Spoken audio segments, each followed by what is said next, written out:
Okay, I hope that I've got my voice actually on today. I think I do. It looks like I do, but I'm very bad at this. So who actually knows? Anyway, just getting right into things. I am Mercury Addison, and I'm doing an art exchange with my friend Do Whatever, featuring the characters of her webcomic, Butterscotch and the Human Boy.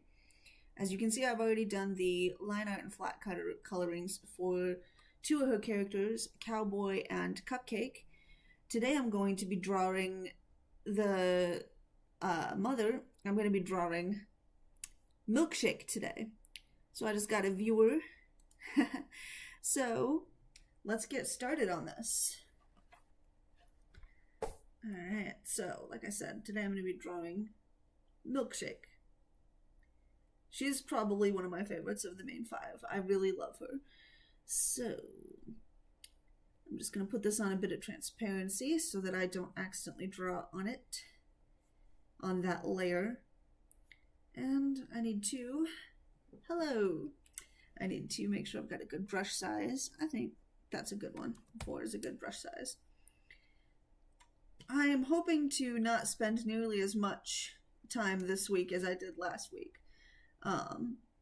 Last week I did 2 characters instead of 1, so that probably contributed to it, but I definitely don't want to spend as much time. I've got other things that I need to do today. I don't want to make her hair fall so perfectly on her face. So the first thing maybe the first thing I should do is her ears. That'd be a good thing to start out with, because I don't want to accidentally forget and not do her ears.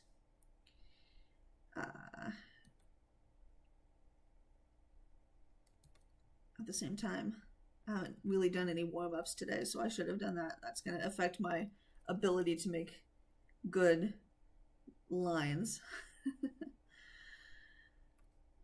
That's not a good line. I'm not very good at drawing ears yet. Sounds reasonable to me. I mean, animal ears. I'm not good at human ears either. I'm not very good at drawing ears of any kind, so it's going to be a little bit of an experiment and practice session today. Especially as you can see, I did not detail the rough sketch very much. I just sort of scribbled out that there's an ear here, so maybe I should have put a little more work into the sketch, and that might have helped. Her ears can get lost in the hair, so doing them first might be more helpful. Yeah, that's what I'm thinking. And I didn't show this part with Cupcake because I had messed up the audio, so I deleted the first part of the video.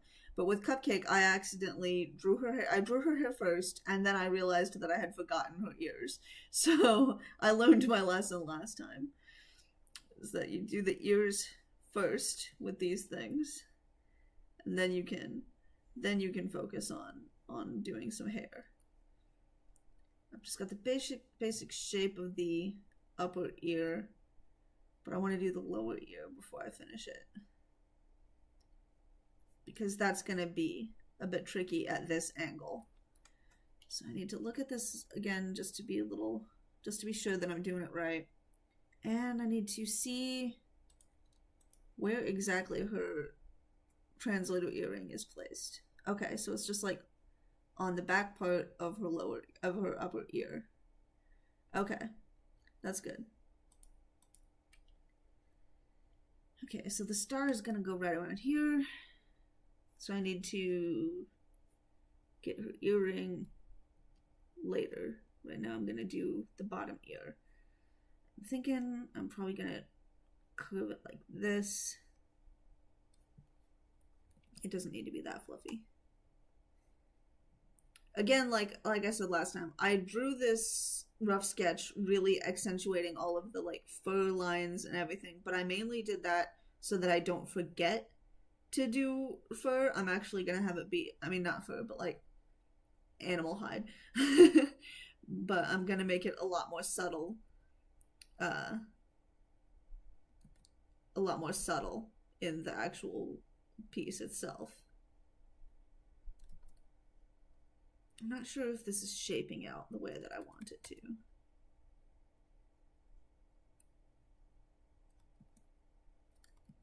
maybe I want it to kind of go up like that as if it's a point, and then I'll just make sure that it's accentuated in shading. Nope, that's not quite right either.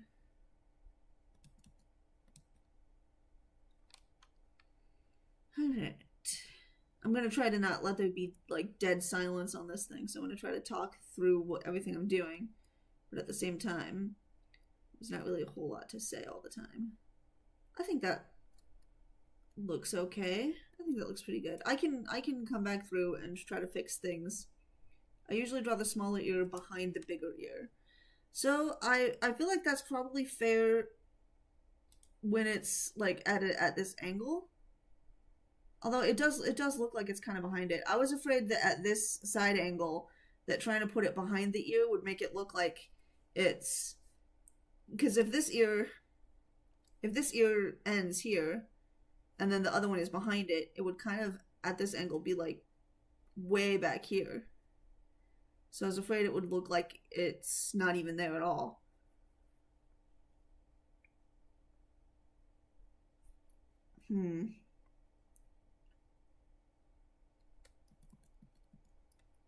Maybe I'll try that though. Because if it is technically behind the other ear, it would kind of start here and then it would just kind of go like that.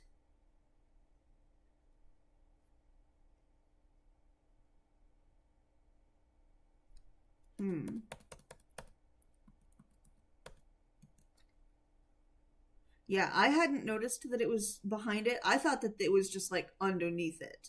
So I thought that it would kind of be like this.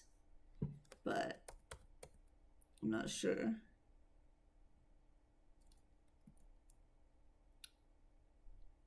Maybe what I'll do is make it so that it's not curved the exact same way. So it kind of dips and goes behind like that, maybe. I draw it behind it, but they're coming out right under each other. In that case, maybe I will kind of just try to go back to this, but I'm not really liking the way that this line is working, so I'm going to start over here. You were right about it being underneath. Cool, cool, cool. In that case, I will post it down here, but I'm gonna try to change it up a little bit from the way that I had it before, because that was not working out.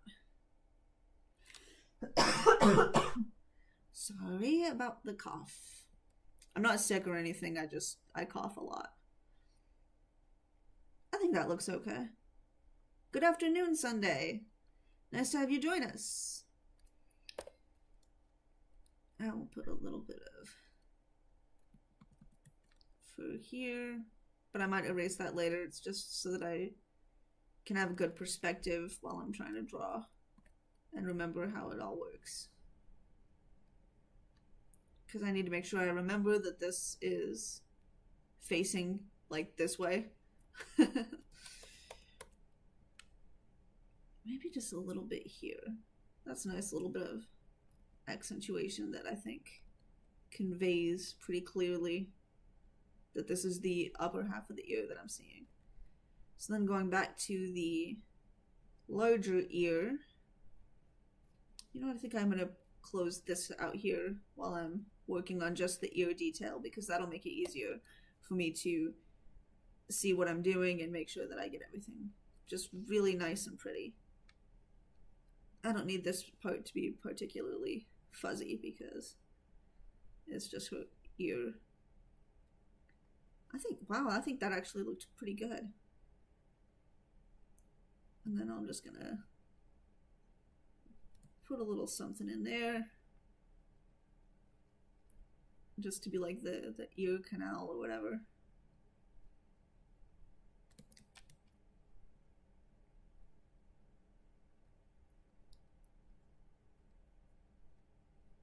How do you go about canvas size when you start drawing? Not very well. Canvas size is one of those things that I don't think this looks very good. Canvas size is one of those things that yeah, that looks great. Awesome. Canvas size is one of those things that I'm not very good at all the time. I'm going to look up some references for something real quick, so this is just going to be a blank screen while I'm looking things up. Usually what I do is I just make a big canvas and then I draw out the sketch that I want in the middle of the canvas, and then I will crop it or transform it to the size that I want. So that's probably not the best way to do things. There's probably people who draw more intentionally, like with more thought behind it. They would start out by picking the size and then fit the drawing to it. I don't know. Let's see. Right now I'm looking up pictures of cat ears so that I can try to get the ear canal to look at least a little bit realistic. Because the cat that I used to have, she passed away a few years ago, and it was sad. But I used to love just pulling at her ears and tugging at her ears. They were so cute. So I was like, hey, you know what? I'll look up some pictures of cat ears just to try to see what the detailing looks like in there. I'm not really getting any good results. Maybe I should look up cow ears. That would probably give me something a little bit better to work with. I generally use the preset canvas sizes in my art program. Yeah, that's fair. That's really fair.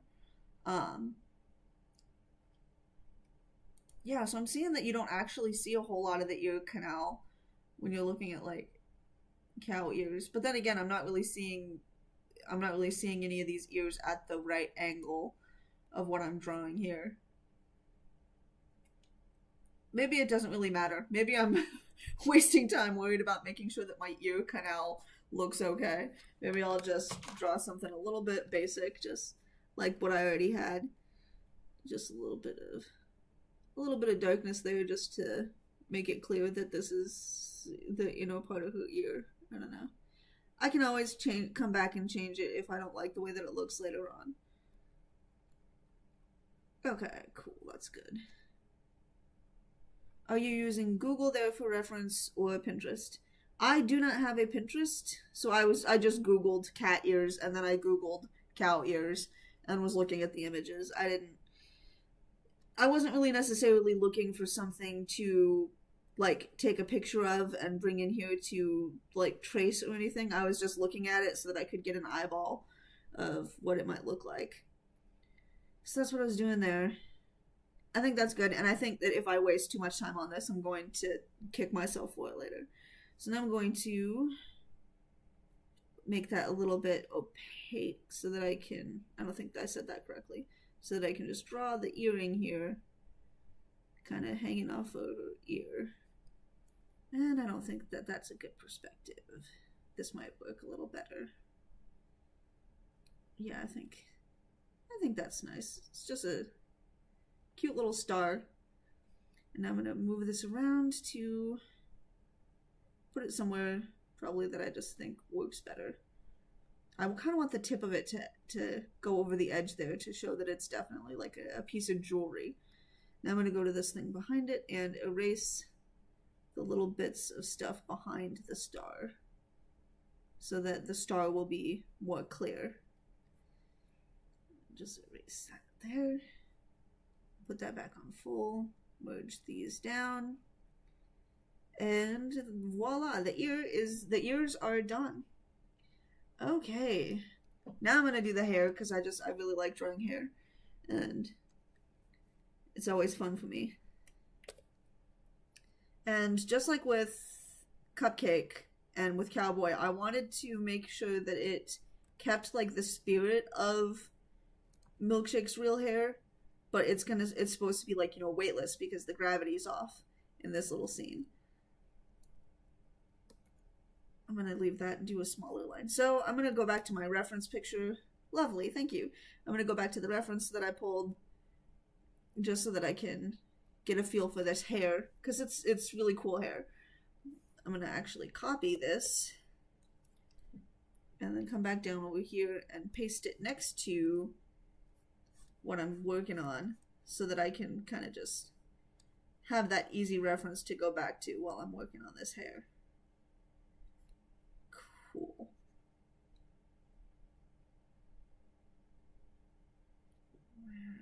What layer am I on now? I'm always trying to find out what layer I'm doing. Okay. So I want her hair to look like this, but I want it to also look weightless. And that's kind of a tricky thing to manage.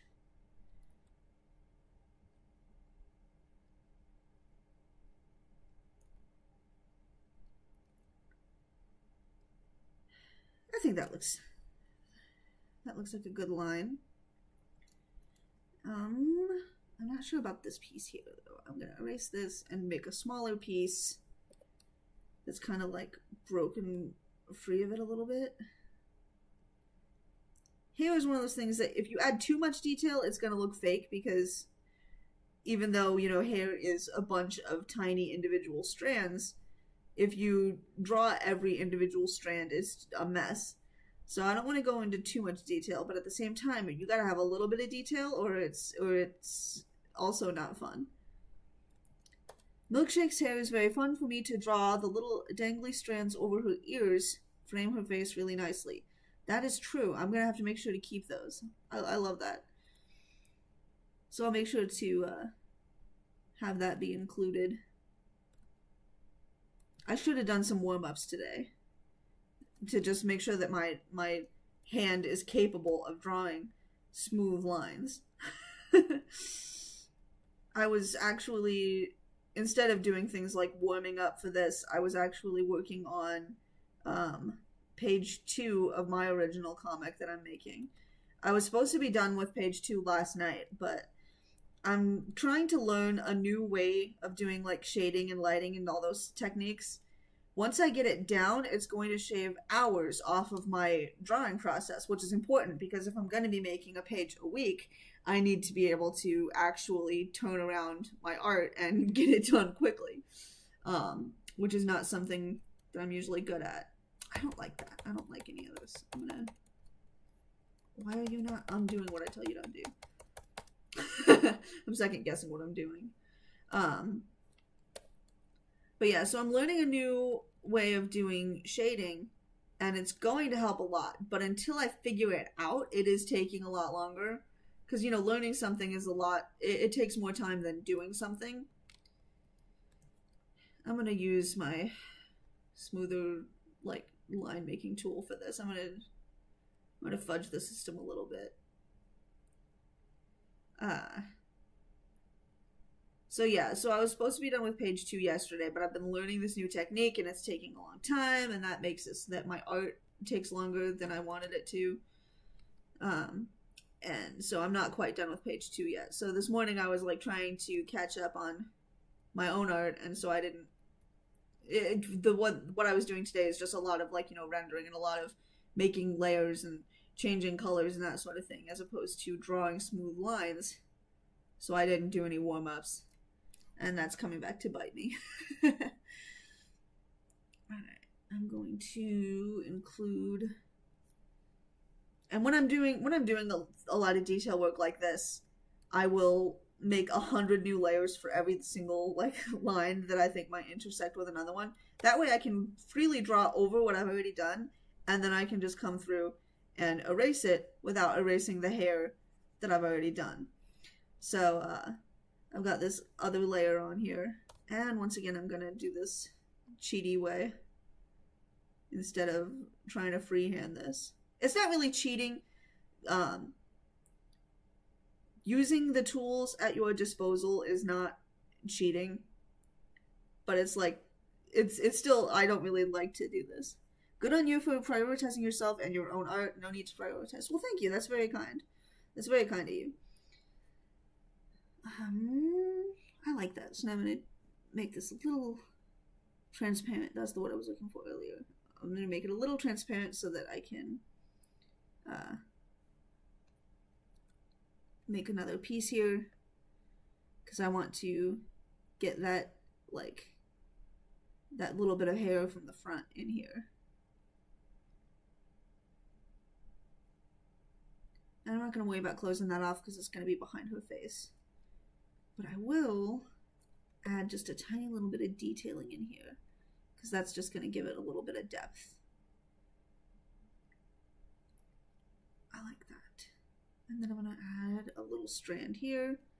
Technically, I shouldn't be doing detailing until the rest of the line is done, but sometimes I like to work out of order so that I don't forget to do something later.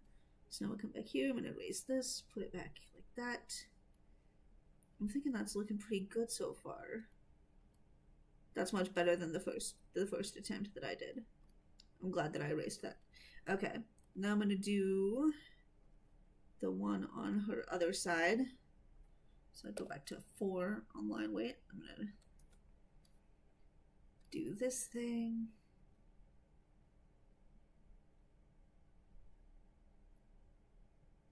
Just perfect like that.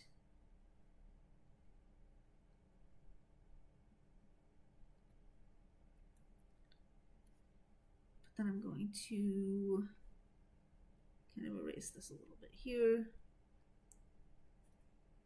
This will make sure that I have the same flow of movement, but I can kind of split the hair a little bit off.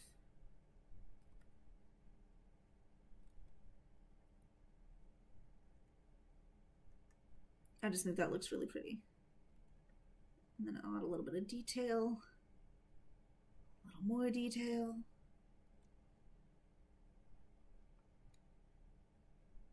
Close it up here because I don't need it to interfere too much with the ear because it's like coming out from under her ear. That looks pretty bad there. Oh, that's because it's part of the ear. And I'm gonna erase that. It looks really good. Thank you. I am liking this. I'm really enjoying this. Doing this kind of fan art where it's like for one of my friends, it's for your project and everything. It's really fun, and I'm really having a good time with it. So yeah, that's looking pretty good. So I'm gonna continue on with the rest of this upper hair, which is gonna be pretty easier, I think, because it's just kind of a bit messier. So I'm just gonna do a swipe or two here.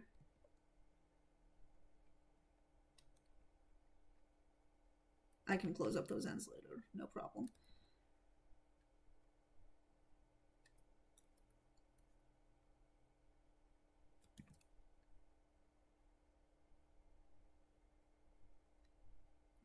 I'm going to go through with a smaller brush, just a little smaller, and do some detailing in here.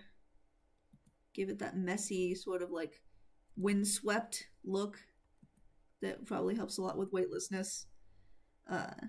Your part of the collab is also coming along nice. I'm really glad to hear it.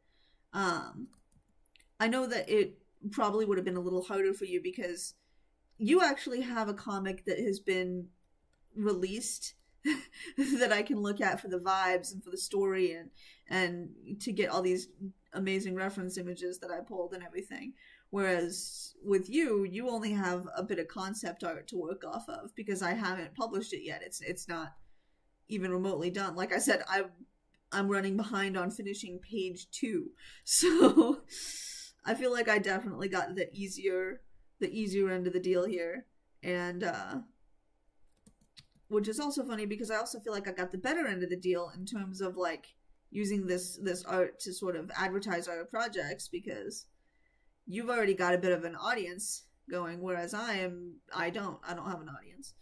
This is partially to help build an audience. So you definitely have a harder job and I get more out of it. So, but I am having fun anyway.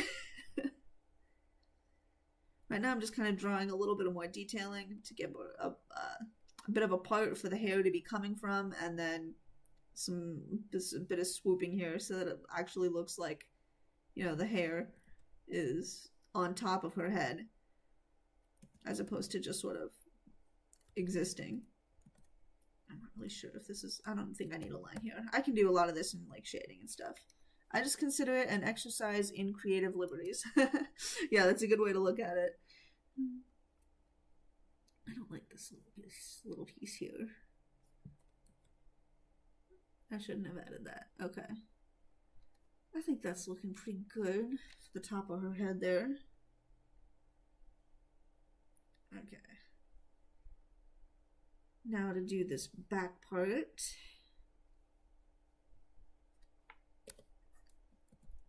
And once again, I'm going to look at this. The reference didn't really tell me what the back of her hair looks like.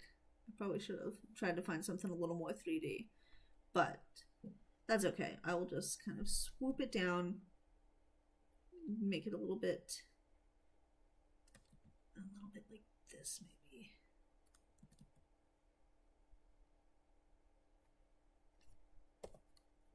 I think that looks good. And that'll just give it a little more body down here at the bottom without overcomplicating things. I need to define this ear a little better. It looks like the ear is just curving into this hair. Okay.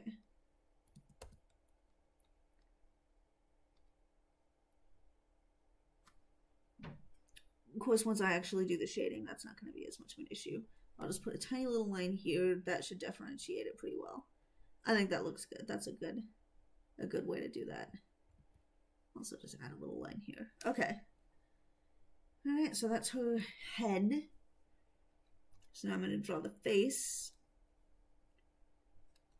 which is pretty easy because it's just a face and an eye. Not even a nose to worry about.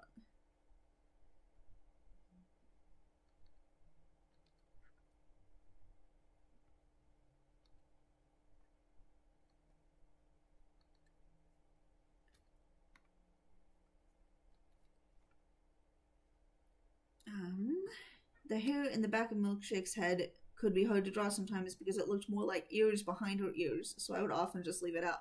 That is an excellent way to mitigate something like that. Oh, you know what? I didn't close up this little piece here. That could have given me trouble with the fill tool later. All right. Back to the face. I'm going to zoom in real close to do her eye. Let's see. I think I'll start with just the overhead bit here.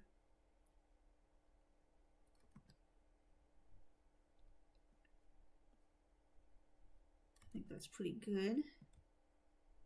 And now I'm going to make my brush a tiny bit smaller and do the inner part here.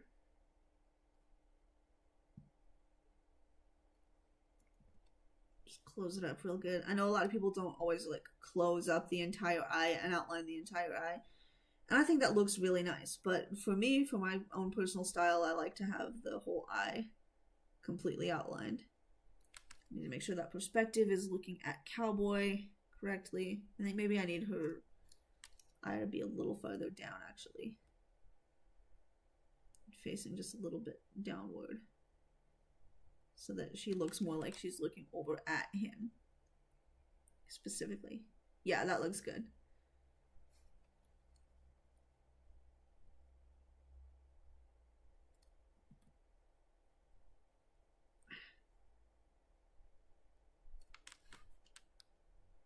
Okay.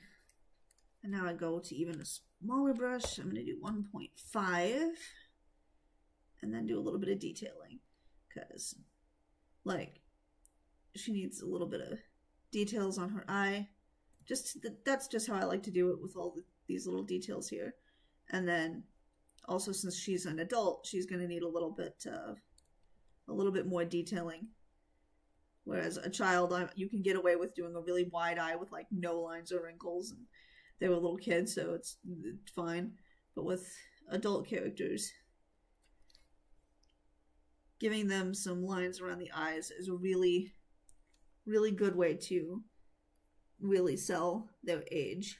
But I don't really like the way that one looked, so I'm going to redo it a little bit here. I think that's pretty good. Right now the eye looks really big, but that's just because the chin is kind of pointing like this, but that's not how it's going to look. It's just going to be covered by this collar. So I think that's going to really help sell the whole thing. Now for eyebrows, the way I do eyebrows, I do a thick line like so. I kind of want to make sure that she doesn't look like upset or anything but she also doesn't have to look shocked. She's just supposed to be like looking over at him like, oh, hey, is Cowboy doing okay? What's Cowboy up to? Like, the way that I imagine it is that she had just checked on Butterscotch. That's why I placed her so close to her. She just checked on Butterscotch and made sure that she was doing okay. And then she saw that Butterscotch is just having the time of her life, kicking around, being like, hey, I'm floating. So now she's like, okay, cool, Butterscotch is okay. So now she's looking over to check on Cowboy. Is that a good... I need the whole face in order to be able to tell whether this is good or not. I mean, her eyes are already really big. Dulcians have proportionally very large eyes like owls. That makes sense.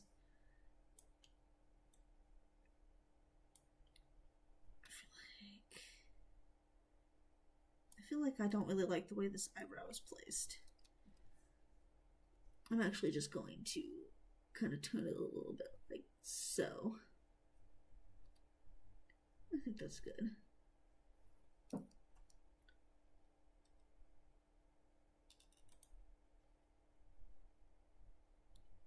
And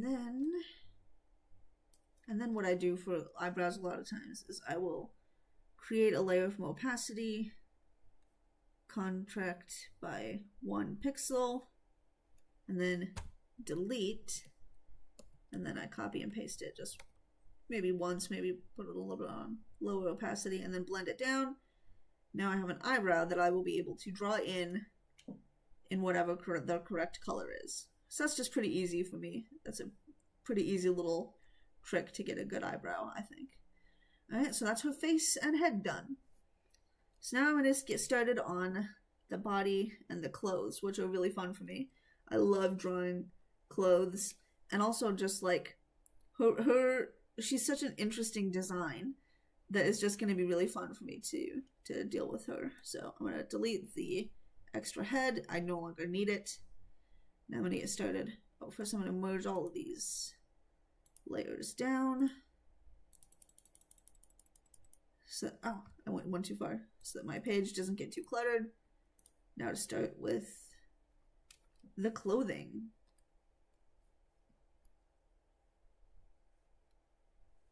So let's just start with that nice bold line. Place it up here over her face. I like that placement. That's good. So then little by little, I'm gonna be, oh, whoops, I messed up here.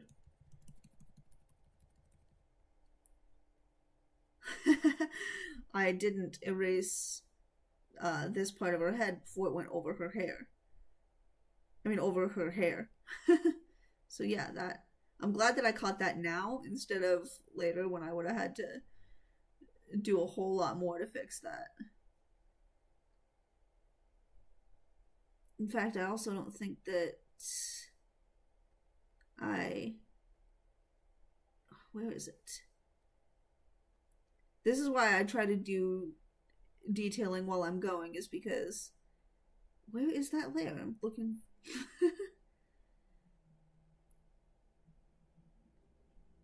This is probably really fascinating for you guys. You're getting to see a whole lot of real cool stuff here. Is me just mindlessly slodging through layers trying to find the right one. I'm gonna try to edit this a little bit because I kind of messed up here a little bit. I need this hair to look more like it is in front of the piece behind it. So I'm just gonna erase some of this line, maybe even a little more. And then I'm going to redraw it. Nice and smooth so that it looks like it is in front of the piece behind it. And I'm also going to erase this eyebrow part here because that's just really bothering me, having that in front of the hair. Some people like to have eyebrows in front of the hair, and I keep trying it because I'm trying to get used to it, because you lose so much facial expression if you can't have eyebrows. But I think that's fine. I think it looks nice. Okay, now back to the clothes. Now that I've fixed that hair. So once again, I'm just gonna do a smooth sort of cut there.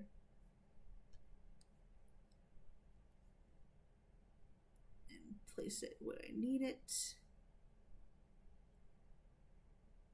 That's good.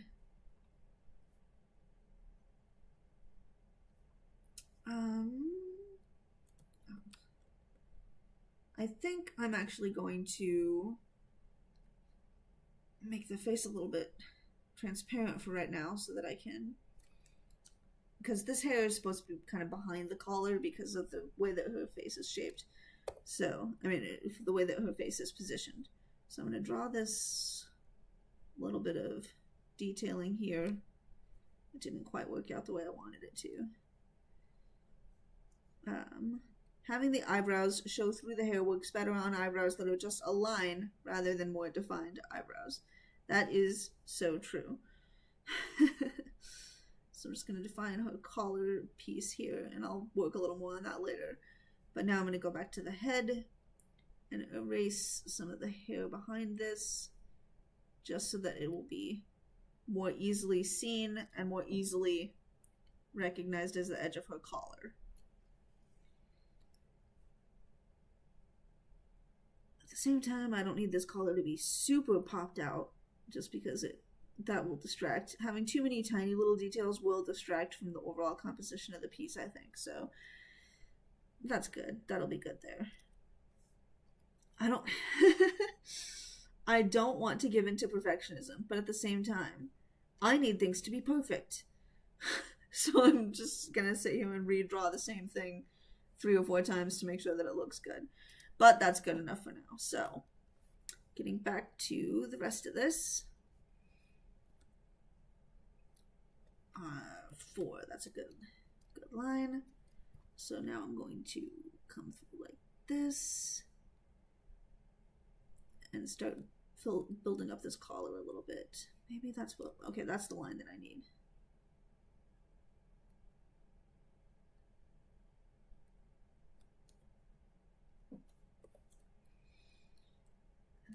Having a little bit of detail here. That'll be cool, just to give the collar a little bit of weight.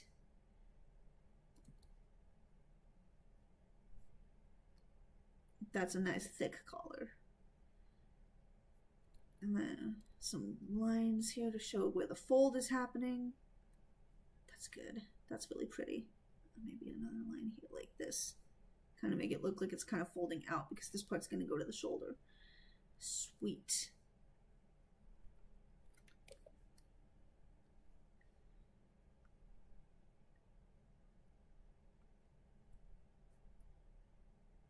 All right, let's see here. Since this is like a big poofy jacket, I want to make sure that my lines are pretty smooth, but at the same time, they don't have to be super smooth. That's one of the fun things about like drawing clothes and that sort of thing, is that it's okay if your lines are a little bit wobbly because they'll just look like wrinkles.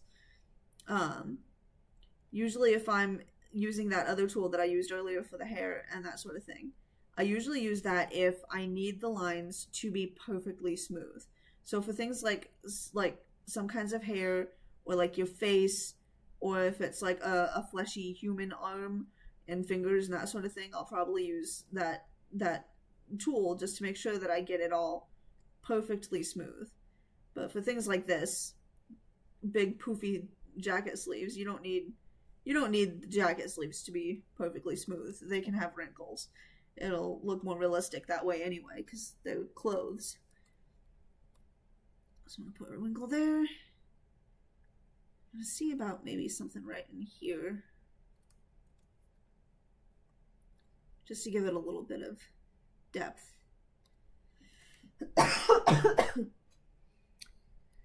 And now for the bulky part of the sleeve down here. That's pretty good. That's a nice clean line. It doesn't need to be anything better than that. Yeah. And now for this arm. This is going to be a fun one. Let me just merge down the rest of this sleeve that I got here. Ah, sorry, my mouse is not doing what I need it to do. I'm going to merge these down. And I'm going to go ahead and merge them with the face because I don't think I'm going to need to do any more editing there. Now for the arm.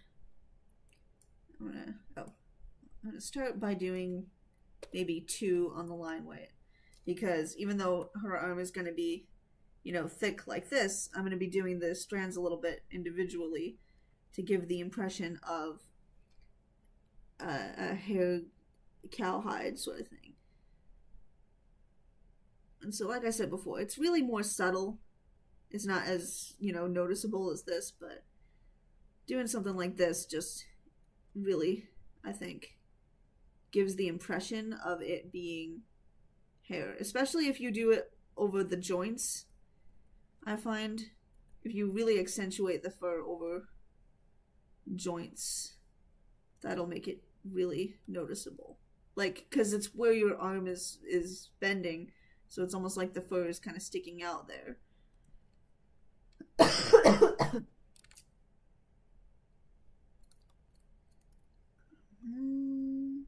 think I can stand a bit of a line here, like this. Oh, 1 second, I need to, my phone.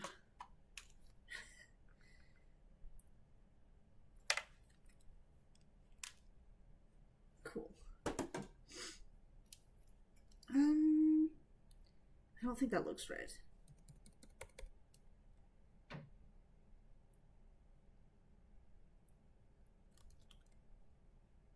It's all just a matter of doing little things over and over for me. And that might not be the most efficient way to work. But I like my results most of the time, so.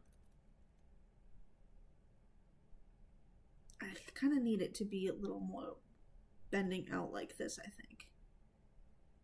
So that I have room to go underneath it, which is what's going to make it look like the hair is all going out as opposed to going inward. I think that looks good. So now I need to just double check perspective, because this is supposed to be frontward facing.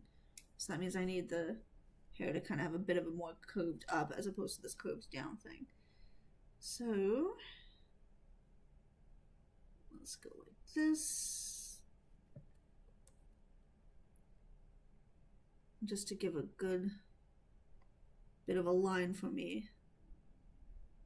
I think that's good. So actually I'm going to come through and do it a little bit more thoughtfully with some more intention of where I'm placing my strokes.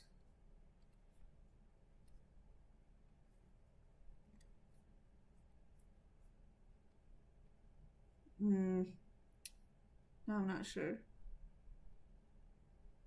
How often do you flip the canvas horizontally? I don't usually do that very often. I probably should. I feel like I ought to do it more often than I do. It's one of those things, I agree with the practice of it. I understand why people do it. And I'm like, yeah, that makes perfect sense. I should do that more often. But then I don't always remember to do so. So maybe I'll flip the canvas real quick just now to take a look at this and see how it's looking. Our Milkshake's claws also hoof-like in this style. So the way that I'm going to interpret it is, like I did with Cupcake here, is I'm going to make it so that her feet hooves are more like hoofs, like cow hooves, but then I'm going to do it so that her like finger claws are more like claws. That's kind of how I'm going to be doing it. So that's why I've got it kind of spiked out like this, so that I can make sure to do the claws. And I don't think this hair is turning out right. Maybe I do still need to revisit the drawing board on this a little bit. But first I'm going to flip this canvas. So the reason why people, from what I recently, so I've been watching nonstop art tutorials lately. And I recently found out that the reason why people flip the canvas a lot when they're drawing is because if your eyes get used to seeing something a certain way, then you don't notice mistakes. But then if you flip it around, your eyes are like, whoa, this is an entirely new picture. And then your eyes might be able to see mistakes a little better. Like, I've already done Cowboy and Cupcake, and I'm not planning on revisiting them because I don't have unlimited time. And as people who watched the stream last week can see, I have come through and just like made some alterations and put in some detailing. Like I had forgot to put the front zipper on his thing, and I also wanted to give lines on their pants because that's one of the important details of clothes that I just completely forgot. Is if you put a little line where the seam is, it just gives it a lot more depth and realism and all that sort of thing.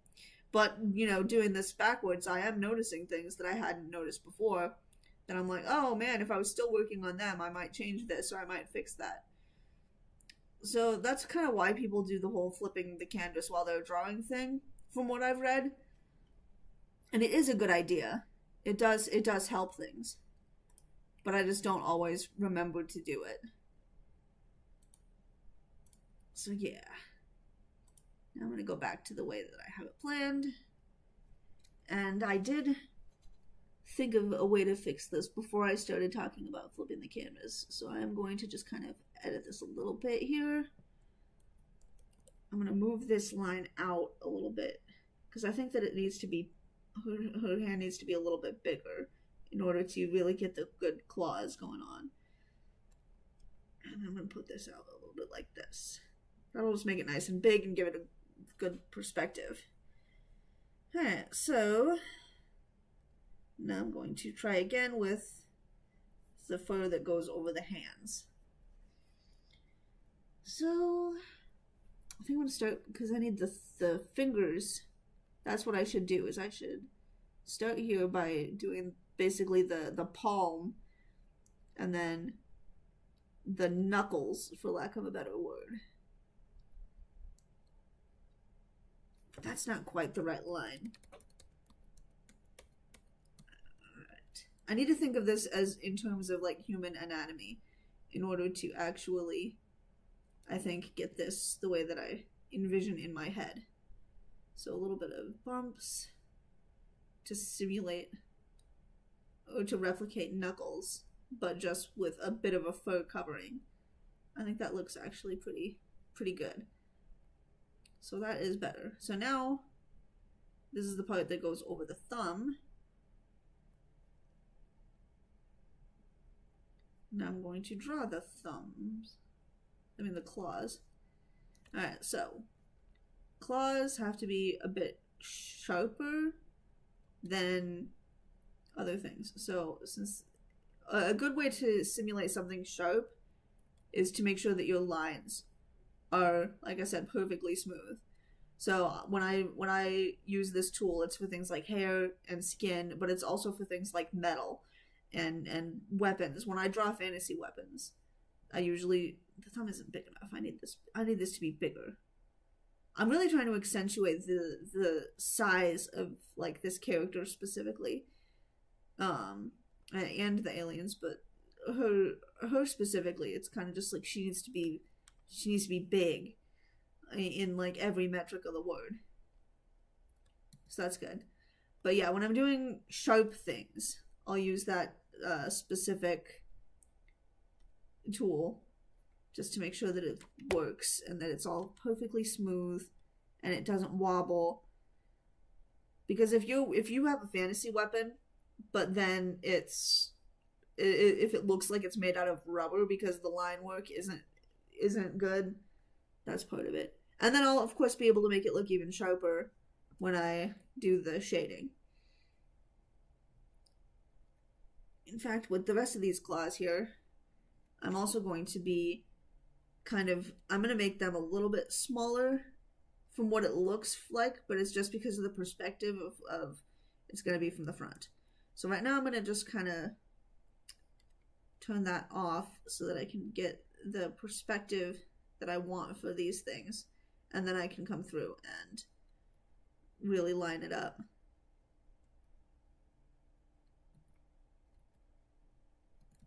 I'm not really quite getting it right, I think. Maybe I should start with the forefinger sort of thing. And I'm going to bring it down to a point like this, but it's going to be it's going to look dull, but it's going to be sharpened with shading.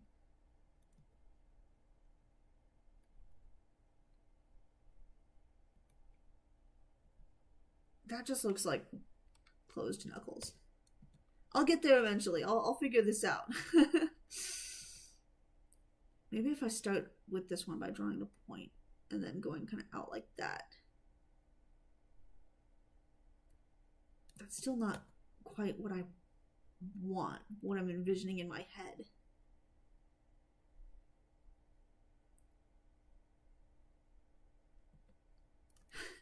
Like I said last week, it's really interesting when I decided to challenge myself by drawing an alien species and when I decided to challenge myself by drawing new perspectives at the same time.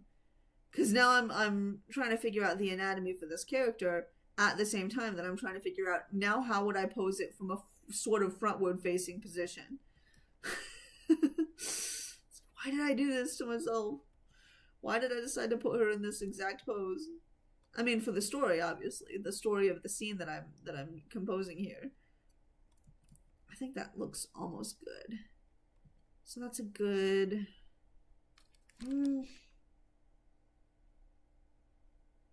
Honestly, it just kind of looks like her hand is like broken.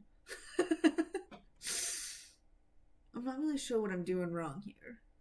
Maybe what I need to do is kind of make this line go out a little bit more and kind of fold under the rest here. Yeah, I think that's looking better. Once I get the actual logistics of it. That'll look better. Okay. So now I'm going to erase the stuff below it.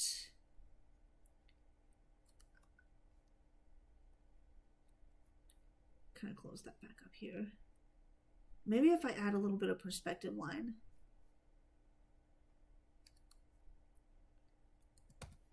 I should unmask this before I do this. 1.5. Maybe the fingers should be more pronounced than the thumb. So like I said, I'm trying to trust the process a little bit. Once we get the shading, the fingers are going to be a little more pronounced. It's just the angle looks pretty bad when it's just the line art. And I'm also, this is just, like I said, it's kind of just a rough sketch of it. I am not actually going to use these as the fingers. I am going to come through and fix them up a little bit.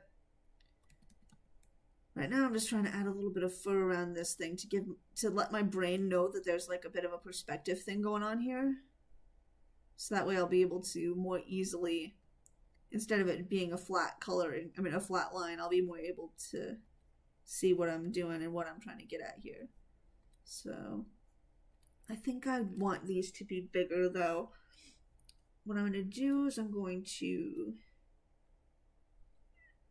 make them a little bit bigger like this, but maybe not quite this way.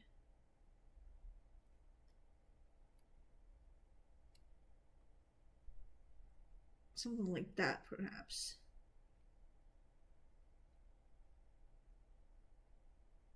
You could use the transform tool to widen her hand to create more space for the fingers' claws. The thing about using the transform tool is that with this specific program, it is terrible. So I'm going to show you what I mean here. So when I try to transform this, it's going to blur it horrifically and mess up all of the line work that I've made. See how blurry that is? That's terrible. So I don't know if it's just a problem with the tool that I'm using or whatever, but I think it might just be when you use a free paint program, you're going to lose a lot of the quality things that you can do with another program. I do think that I need the hand to be wider though. I think you're right. So what I have to do, since I can't rely on a transform tool, is I just have to change the line by hand and make it a little wider. That's not quite good.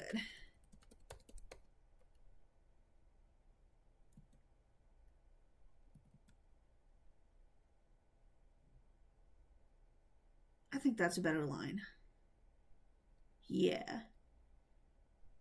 So then I'm going to go through here and just erase this bit of it.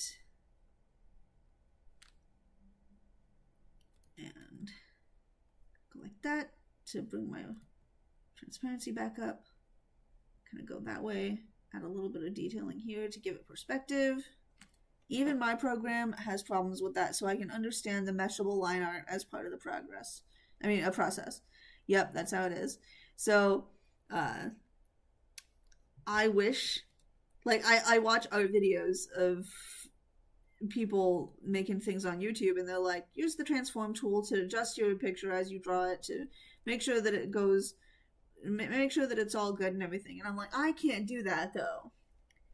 What do you think about Photoshop as a program? Do you reckon it's convenient for you? I reckon that I believe Photoshop is something you have to buy. I don't remember. I feel like it's a program that you have to pay for, which is not really something that I can do. So I'm not going to be thinking about Photoshop. What I am going to be thinking about is fixing up some of these fingers, because I think that they just need to be bigger. Even with me saying I'm going to do the shading to give them a bit more sharp point and everything later, they still need to be bigger than themselves. So I'm going to use this mesh transform tool to just sort of shape this finger the way that I want it to be. And then I will probably erase these two and draw new lines for them. So, see, this is already looking a little more like what I have in my head, even if the point's going to be here.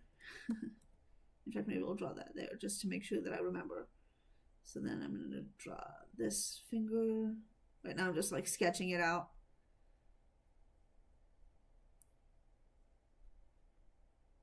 Okay. So now I'm going to actually start doing that line work. So I'm going to start here, even though it's not necessarily going to be the tip of the finger, which is going to be kind of just accentuated with shading. And come around here like this. Fit that in there. Maybe I will do a bit more of a point. That just feels right.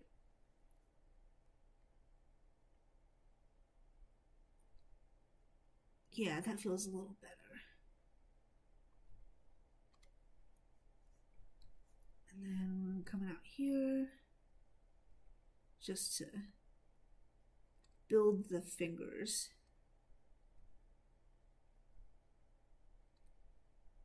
I think that's pretty good, I'd say. Maybe this one needs a little bit softer. I downloaded its 2021 version for free. If you ever consider probing this program for yourself, I could send you the file to download. That's a very nice offer. I think at the moment I am just gonna stick with what I know. I don't really necessarily think that I'm in a place to learn an entirely new program at the moment, but maybe in the future I'll look into it. I put a little too much detailing here, so I need to fix that. But at the same time, not enough detailing in a different way. There, that looks good. Okay, so now back to the hands. What am I doing with this finger? Yeah, it's starting to look good. Thank you. That's why I was like, I'm trying to trust the process, but at the same time, sometimes the process is undo this and start over. So that's looking better. I do think that the thumb is too sharp now, especially because with this new perspective that I've established for this, the thumb actually shouldn't be doing the way that it's doing. So, because the hand is kind of in front of it. I don't know. I'm trying to find out the anatomy here. I think I'm going to erase this line here, and I'm going to just kind of make it a little bit less so separated the way that it was, if that makes sense. And then with the thumb, I wanted it to be big, but maybe this is a little too big, or at least it's not the right perspective for it. So I'm just going to change this a little bit, put it more like that, make it a little transparent, and do it again, but a little bit smoother this time.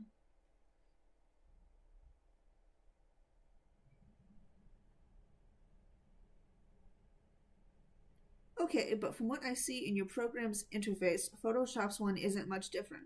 That's fair, but there's still going to be enough difference that I would have to learn the new program. And like I said, I'm just not in the place to do that right now. Right now, I'm just focused on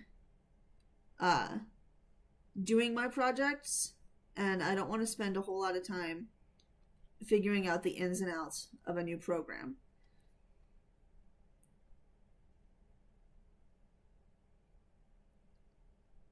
I think that's a pretty good spot. But I do think that I'm still not quite right on this perspective here. So I'm going to make that a little transparent so that I can see what I'm doing and kind of start again. I'm not in the right brush size here. And kind of just go like that a little bit. I feel like that's kind of better.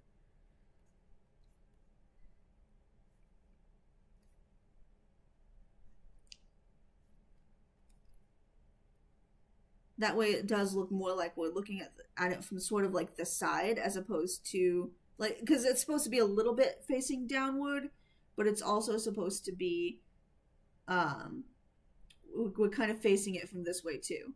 So that should help. I think that's good. That's good enough. And then I'll just kind of accentuate the point a little bit with shading. So now to do the elbow here.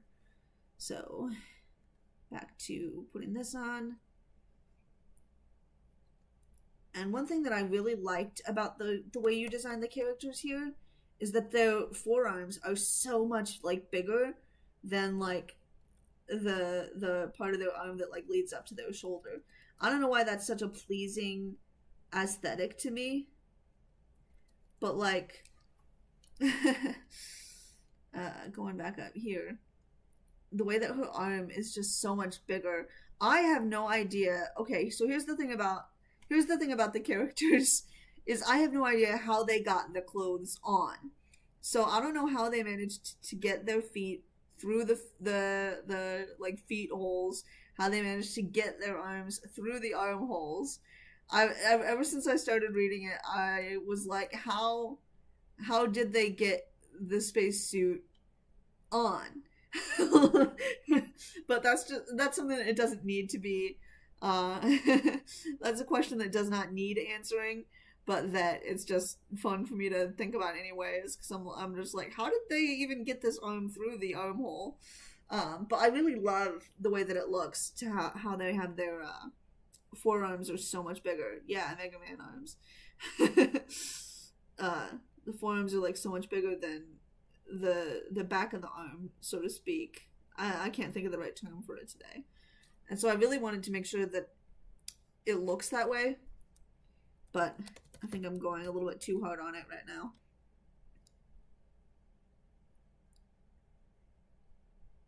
You can make something look really stylized without making it look broken or badly sized.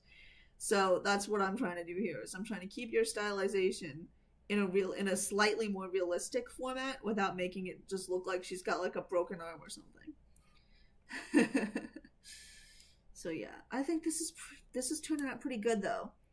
So then we got that arm. So now I'm going to delete this sketch layer that I had. I'm gonna merge all of this stuff down.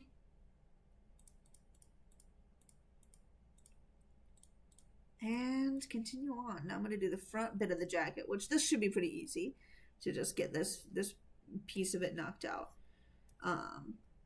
Since it is kind of more swooping, I probably will do the swooping tool thing, just to make sure that I get the flow of it right. This is one of those things, it doesn't need to be perfectly smooth because it's a jacket, but sometimes little details like that are just good to get done. So now I'm gonna close that and do a little bit of detail work to give it a little bit of shape and a little bit of body here.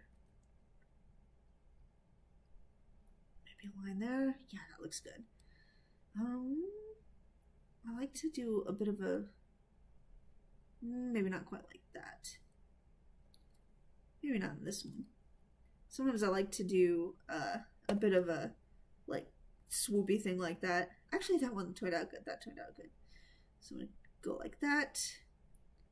I like to do a line here in order to sort of, you know, accentuate how thick the jacket is.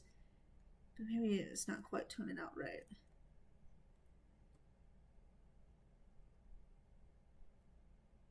I find that just giving a little bit of a line on the edge of something, even if it's not fully like connected to anything or fully realized, it's still just a nice little shorthand that it tricks the eye into thinking that the jacket has weight. It tricks the eye into thinking that it's made of something.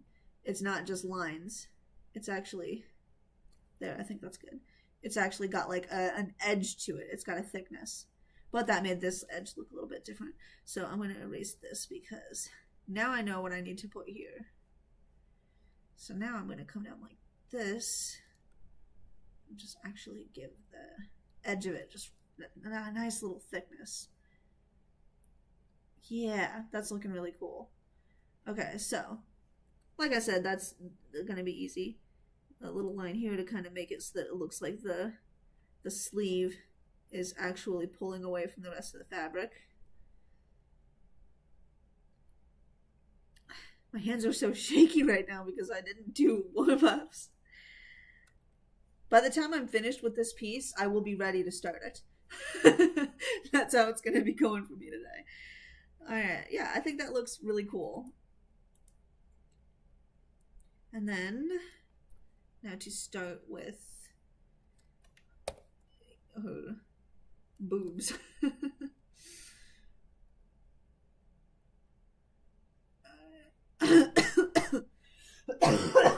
Sorry. That's not quite the right shape that I want. One thing about talking constantly is that it ends up getting your voice kind of a little bit not right. Kind of messes up your voice a little bit. I feel like I don't really need this line to be so pronounced. Maybe I'll do 3 instead. And then I'll just kind of make it look more like a bit of a wrinkle in the jacket.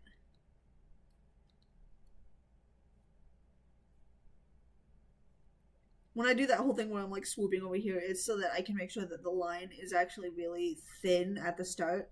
Whereas if I just, for comparison, if I just tried to do this swooping tool just straight by itself like this, that line does not look right. That line looks too thick. But this one, nice, thin, and elegant. That's a good line. So then, going down to 2, and kind of just going like that. I don't know. I feel like I'm not doing this quite right. Maybe this needs to be still a little bit closer up this way.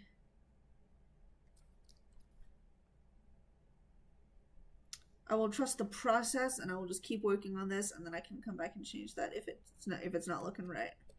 So now I get to do the now I'm just messing up my lines. Now I get to work on this. So first I'm drawing the like base of her neck here. Because the way that I have this posed is obviously she's turned her head to look the other way. Babies would not be able to suckle. But yeah, since her head is turned to face the other way, it's her neck is still facing this way. So I just have this line there to accentuate that. I'm going to erase it immediately so that I don't forget and then add it to the hair later. Cool. And I'm going to, actually I should do this on another layer. Now add the shirt, sort of v-neck sort of thing. I want to make my lines smoother, but at the same time this is a t-shirt, so it doesn't need to be as smooth as everything else. In fact, if everything was the exact same level of like smoothness as everything else, that would look weird. because everything is made out of different materials.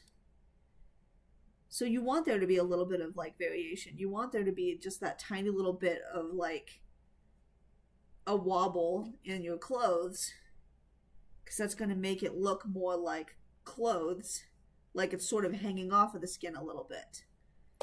So I'm leaving this here. In fact, I'm going to accentuate that, give it a bit of a wrinkle. And now I'm going to come through and add an actual, like this is supposed to be like for the seam of where like the collar has been sewn, to make sure that the edges of the clothes don't like rip and fray.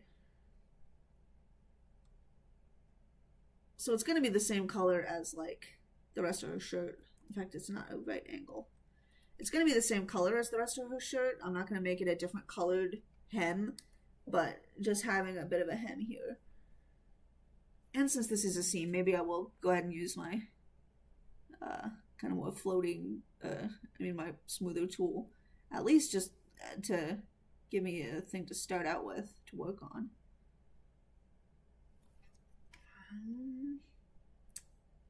It's not quite what I want.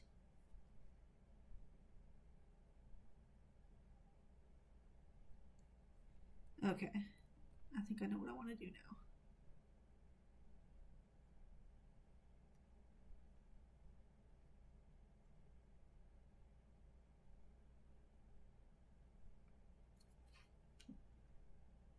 Cool, that looks like that looks good. I'm gonna leave that there the way it is. Okay, yeah. Okay, so now I'm going to do the second part of the jacket, which is partially behind this, but then partially like in front of the rest of her. So that's why it's next in order for me, because I want to make sure that I get this right. So first off, the part that starts kind of behind her. So I'm going to come down here like this and make that line. Now I have where that line is set, so I'm going to come through here.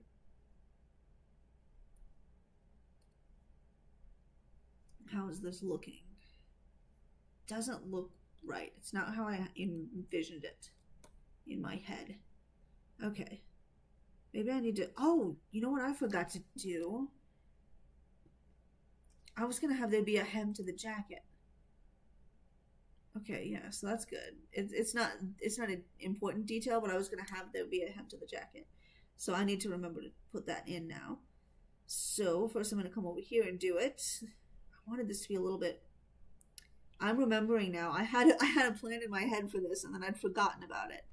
So I'm going to do this a little bit differently. So I'm going to take this and just make a line that's a slight bit more of a poof, as opposed to like the straight line that this one was. So now I'm going to come behind it and just steal that bit of a line there. Okay. Now to fix this in detailing. Can I just fix that a little bit? Fix this a little bit. Because I wanted to add, just for my own personal enjoyment, because I love this sort of thing, just a little bit of like a hem that comes down like this.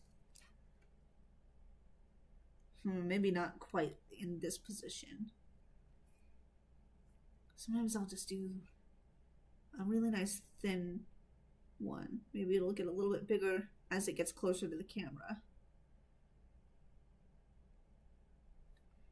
Yeah. I think that jackets with this sort of thing just look so cool. It's kind of like an aviator jacket kind of thing, like a bomber. And I just think that it adds just a nice little bit of detail. It doesn't need to be too detailed though. So let's see how that looks. I don't know. I liked the idea of it, but maybe I don't want it actually. I'm not sure. I don't think I'm quite getting it right. I think I know what I need to do though.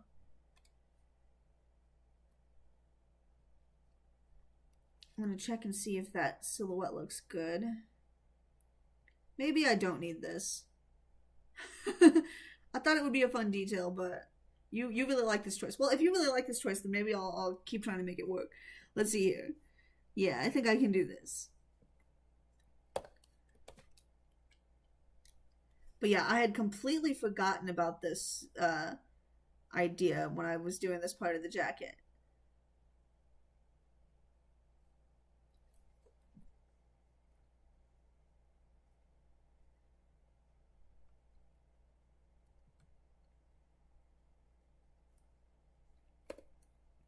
Alright, so let's see if I can make this look the way that I envision it in my head.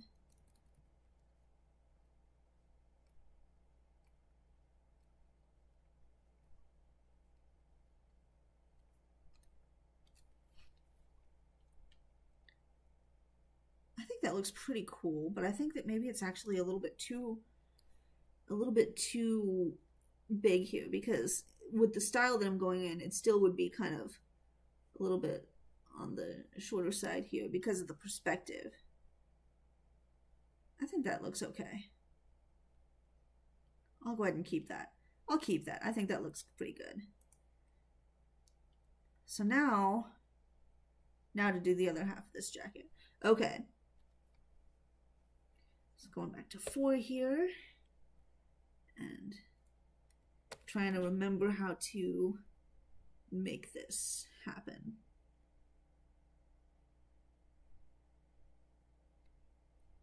This is going to give it a nice bit of curve because it's supposed to be like kind of floating a little bit next to her as opposed to just falling right off, falling perfectly naturally.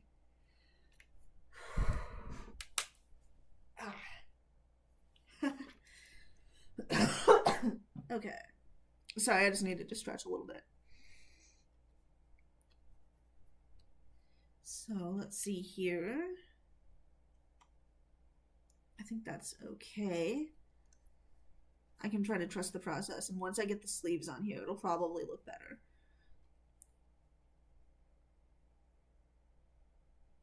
Not quite, and I need this to be a smaller weight for this. And this is supposed to be just like the back of the inside of the jacket, that you can just see a tiny little bit.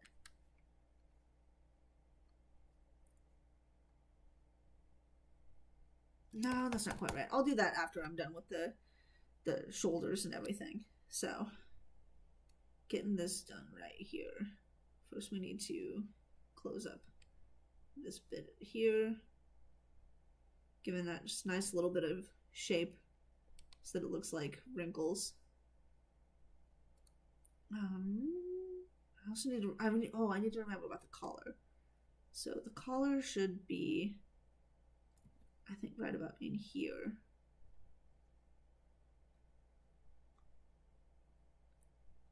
And it's kind of falling behind her, so I'm gonna just kind of black this out, just to give a little bit of understanding of what we're seeing here. Which means I need to make this line a little bit better, a little bit more defined than it currently is.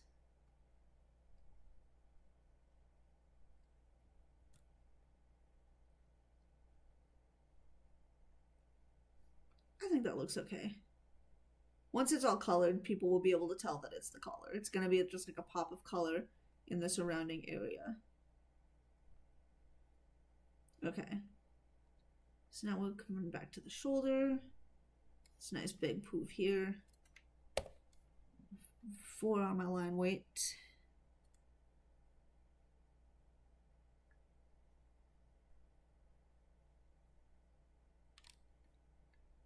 All right. Yeah, I think that looks pretty good. So now I'm going to just close some of this up because, like I said, and this will also help the collar stand out more if it's contrasted against a lot of darker colors here like that. And then going back to 2, given a little bit of more wrinkle here to accentuate that this is like the arm and the shoulder. It's coming in here like that. Let's close this up a little better. See about one of these things. Yeah, that's looking pretty good. Add a little bit of definition here. Okay.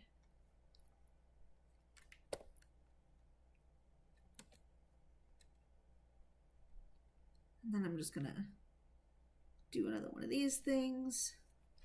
I need to make sure that they look like they're about the same size. Like, just from a different perspective.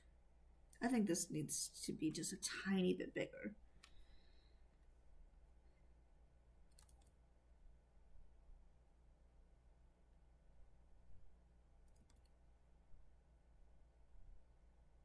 Cool.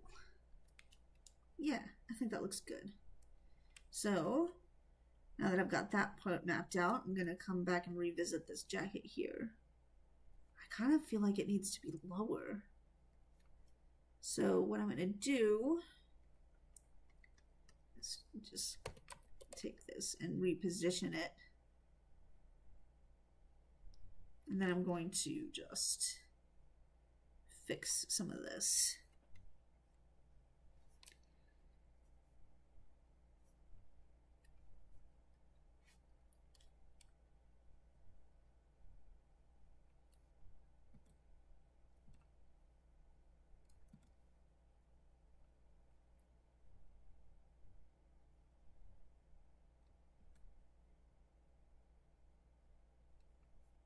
Yeah, I think that looks pretty good. Let's see here. Maybe that line isn't quite as smooth as I would like it to be.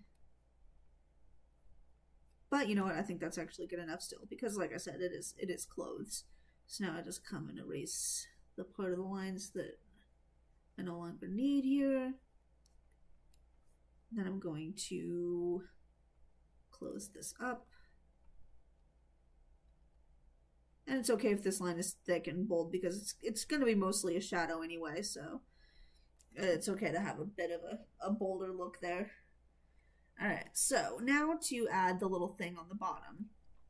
With the perspective that I'm trying to go here is I'm trying to plan on having this be like the front of it, and then it's going to swoop up right nice and sharp. But I feel like that's too big. So I'm going to try to do this again. Like that. Let me just check the shape of that. No, that doesn't look right. Maybe it needs to come out like this. And then going even sharper. I'm almost there. I can feel it. I'm almost where it needs to be.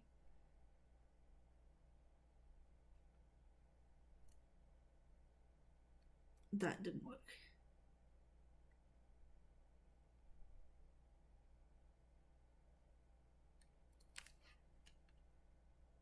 Okay, I think that's pretty good, but I almost think that I will just move it a little bit in like this. Just to make it a tiny little bit smaller. Yeah, okay, that's looking good. All right, just erasing the ends here a little bit. Going to 1 and adding just a tiny little bit of detail, just a couple of really small lines there to just give it that bit of weight. You know what? I feel like I drew this line way bulkier than I drew this one. So now I'm going to come back over here to this one and just make the line a little bit thicker. I need to be more careful here. There we go.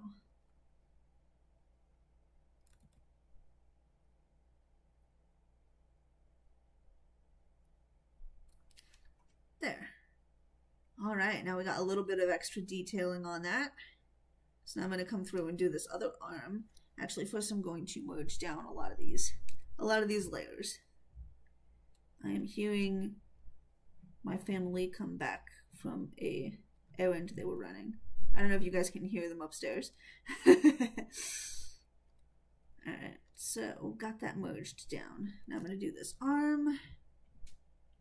I know you talked a little bit about why Milkshake was one of your favorites in the last stream, but would you like to talk about her a little bit here too? I'm not really sure if there's anything more for me to say, to be honest. Like I said last time, I talked already about, oh, it's looking really good. Thank you. Last time I talked about how I just really like her as like a mother. She's just a really well written, like a mother character. Not to bash fictional mothers, but a lot of times when stories write for fictional mothers, they tend to just fall into a lot of like gimmicks and tropes that aren't necessarily always bad, but sometimes they're just like samey. And so having Milkshake here, she just strikes me as such a unique character, and her motherhood is such a big part of her that it just really is cool to me. A little bit. I don't remember what I said that's a little bit true. I have such a bad memory. I don't even remember what I said. But yeah, so with Milkshake. Oh, probably you're saying a little bit as in fictional mothers are a little bit samey. Yeah, that's probably true. I mean, that's probably what you're talking about. And it just gets to me sometimes, not that I'm necessarily bothered by it per se, but I'm just like bored by it is what I should say. A lot of times I'm pretty bored with the way that fiction will depict motherhood sometimes. And so I just feel like the way that Milkshake is written is just kind of a little bit unique in a way. See that the way that I did that line, it looked like sheep wool as opposed to fine hairs. So I definitely have to come through and do this a little bit better. Right now I'm drawing the palm of the hand, which is from a different perspective than the way that the other hand did. With the other hand I was doing the knuckles, now I'm doing the palm, which also means that I need to define the area of the thumb here too.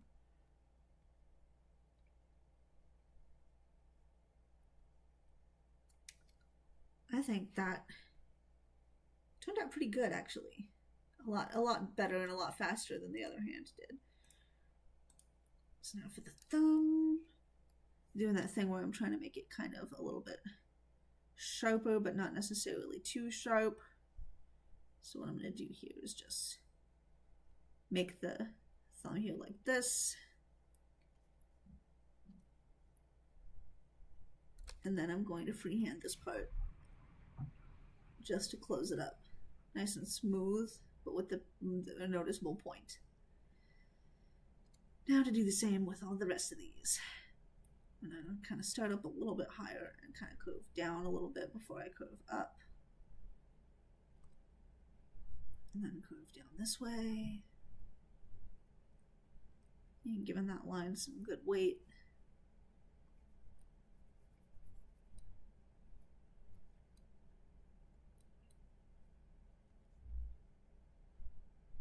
Closing it up.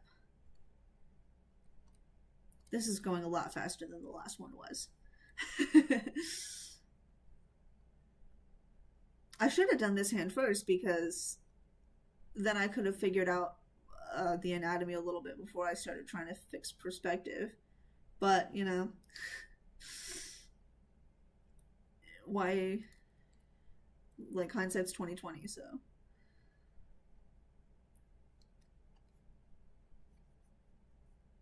And then one more. Oh, I need to do later. There we go.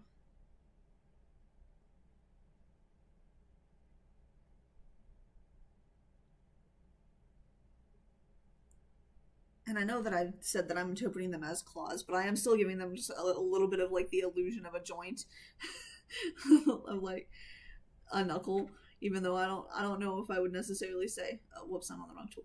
I don't know if I would necessarily say that I think they have knuckles in their claws that I also think they have, but just sometimes it's okay to kind of make something a little bit less rigid in order to create an illusion of something, an illusion of feeling a little more. Like, that's why cartoonists do the, like, squash and stretch thing. Although, actually, I think I made it a little too pronounced. But, like, a lot of cartoonists do squash and stretch. Of course, that's not something that actually happens to humans. Of course, we don't actually, our arms don't stretch out like Mrs. Incredible when we're jumping. But having that bit of a accentuated cartoony thing really helps to, it really helps to, it's up for interpretation. Yeah. Sometimes having a little bit of something that's not necessarily realistic makes it feel more realistic, because it gives it the life and the movement that otherwise we might not have got if we were just dealing strictly with, well, the 3D model wouldn't be able to bend her hand that way, so I'm not going to bend the character. Like, no, sometimes you have to sacrifice a little bit of realism in order to preserve reality. It's just one of the ways that art is weird. Alright, I'm thinking I like that. I just added a little bit of detailing here to make the fur a little more pronounced. But I think I forgot to erase some of the lines here on the thumb, and they're kind of overlapping with some of this fur, so I've got to take care of that. Alright, I think that hand looks pretty good.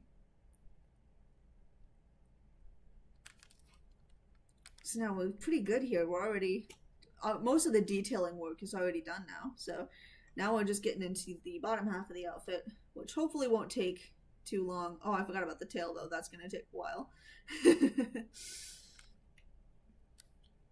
I'm hoping that I'm not taking too long on this, though. So, now to do some of the clothing. So, a waist is always fun for me to draw, but only if I do it right. So, first off, I need to kind of add a little bit of a detailing there.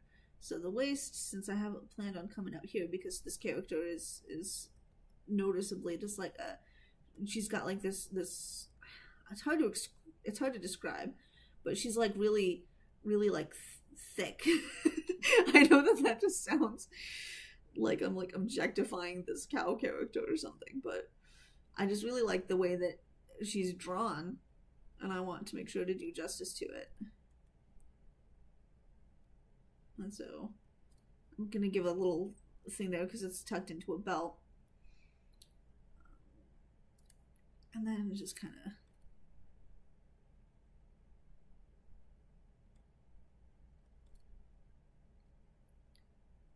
yeah. It doesn't need to be super detailed because this is just like, the midriff is not something that needs to be super refined. Now you're good. Whoops. I was drawing this on the wrong layer. I just noticed because I was trying to erase some of those overlaid lines that I did, and I erased some of the first lines I had placed. So, yup. Shit. This is why you gotta be careful. All of this little work that I had done here on these lines on this jacket. I gotta refix this. That is my phone. Let me just check what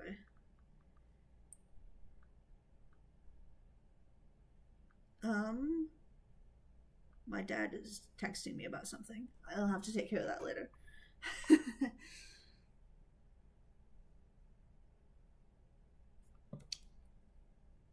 Actually, no, I kind of should take care of that now. Just 1 second. I gotta text my dad about something.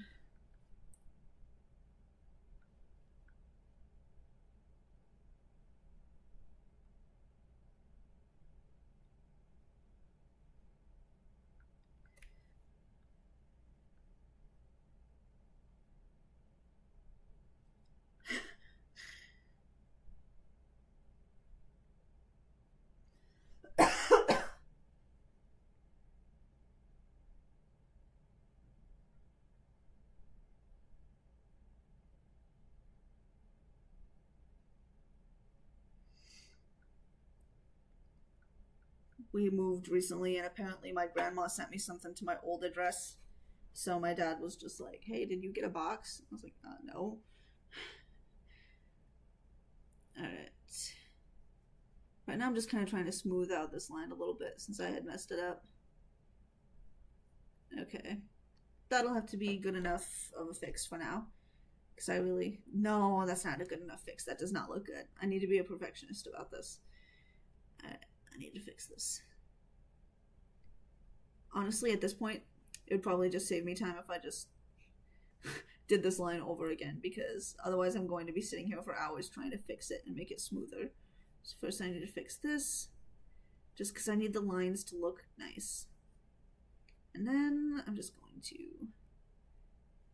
fix this here. There. That's a good enough fix. Okay, so now I make a new layer instead of drawing on the wrong one, and I'm going to take care of this leg. Again, this should be pretty easy to take care of, to do. Although the perspective on drawing poofy legs from this perspective, it always... That's always going to give me a bit of a trouble. Maybe what I just need to do is something like this. And I probably shouldn't start on this part, but I just want to get it out of the way. Now, I'll wait. I'll do this the right way. Oh, I'll do this way. Yeah, that's fine for now. Okay.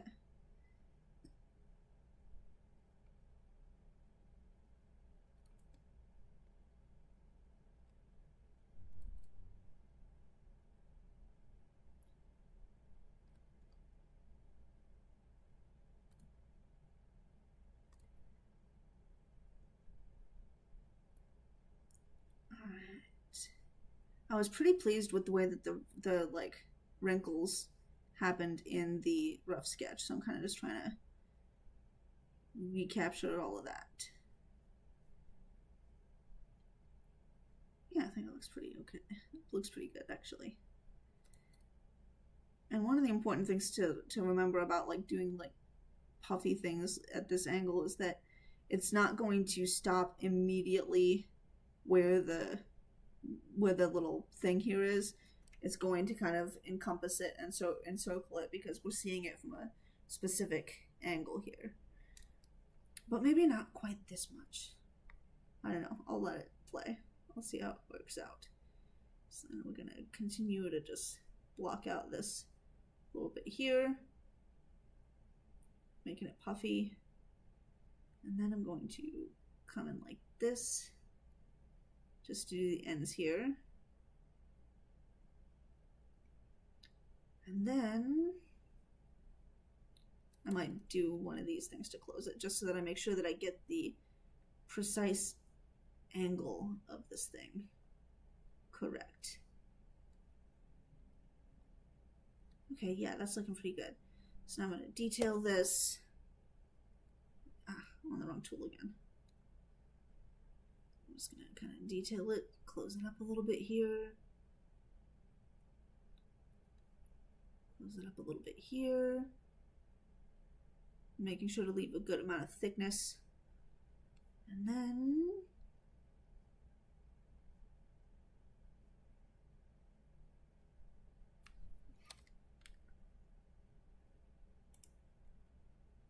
nice.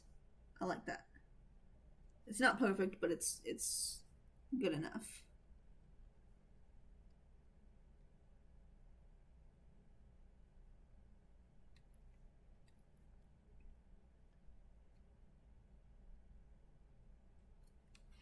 Okay. All right. So now I'm just going to erase this bit.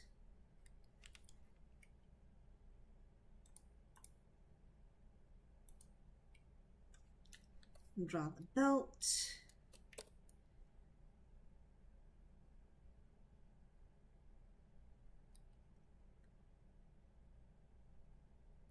Just kind of move it up a little bit there to make the line nice and straight. Now for the trousers.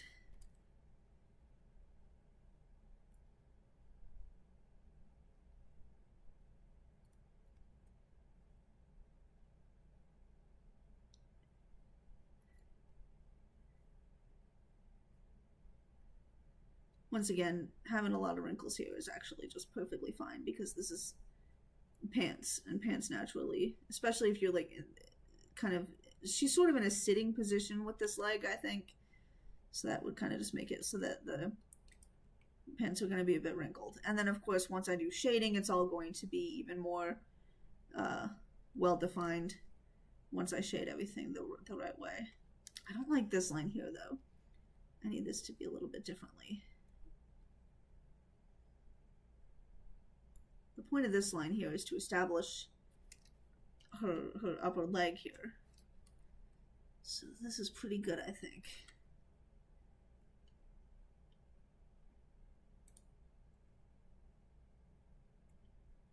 I'll save the tails for last because they're going to take quite a bit of work, I think.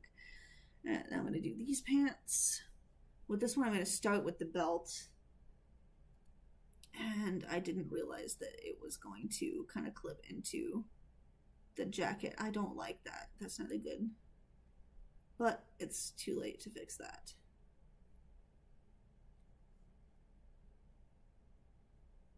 That's just a tiny little detail that I would, if there's like an empty space behind something, I would want the space to extend past the like pants and everything.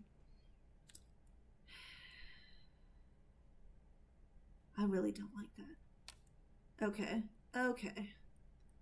Here's what I'm gonna do.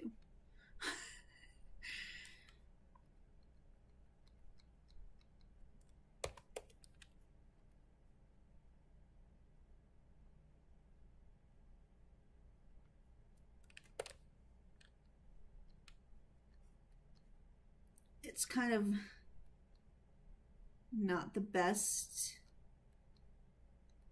It's not the best in terms of positioning, but that'll be fine. It'll be fine. I'd rather have that there and have there be just this tiny little bit of space between the jacket and the belt than have it be overlapping like that. Oh, I'm on too thick of a line.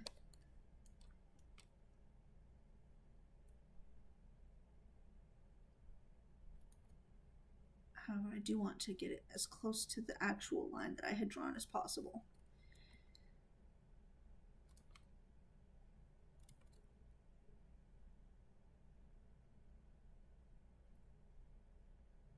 All right, cool, that's good, that's good. And then just coming through with a little bit of detailing. And also I had forgotten to close up the back of this jacket. So the way that it would fold naturally is it comes kind of like this. So this is going to be the underside of the jacket as kind of seen from this angle. Cool. Now to come back to the pants and the belt and all that sort of thing.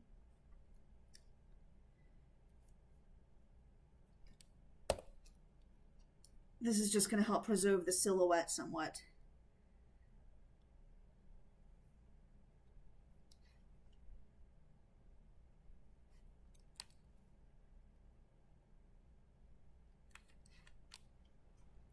Nice. And then since belts are like made out of leather, they're one of the things that's important for me to make sure I get the lines nice and straight on.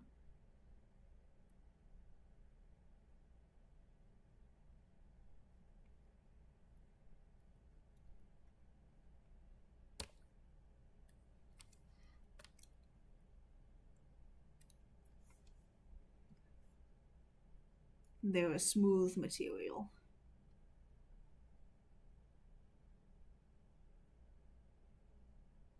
And yet they do still have a little bit of give. So in fact, I don't like the way this moves because it's supposed to kind of like swoop around her. So it needs to be a bit smoother even than the way I had drawn it.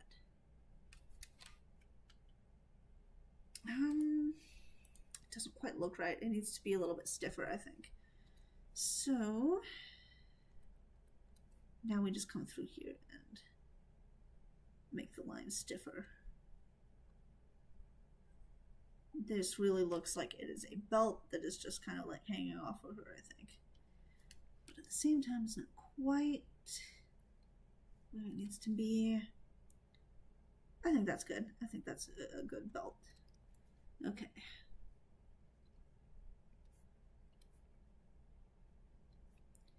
Now for the next part of these trousers.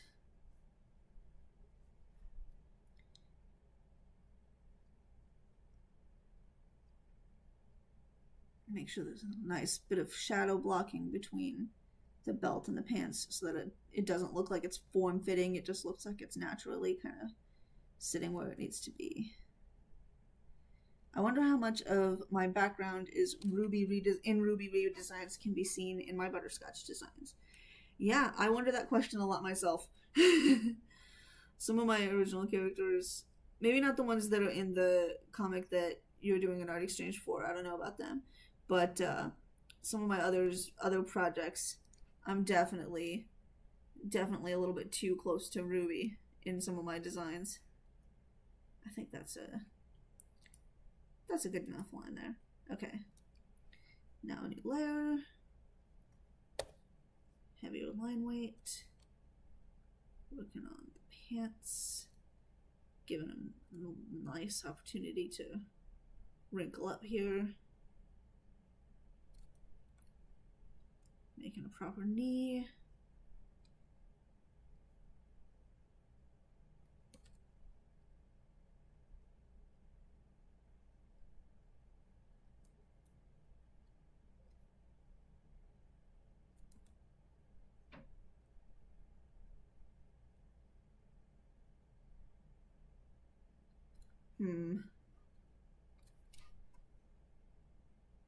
That doesn't quite, it's not quite ballooned the way that I want it to be.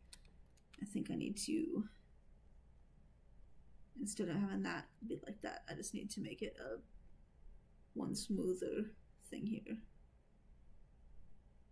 Yeah, that's looking nice.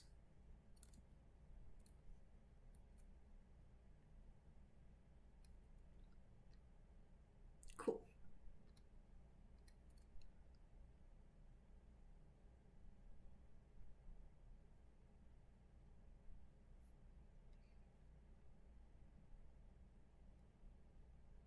Get a little bit of detailing done in here. Close up the back here a little bit. Again, a lot of this stuff will be better defined in the shading. I'll be able to give it sort of some wrinkles and stuff that kind of really shape the leg a little more than you can see here.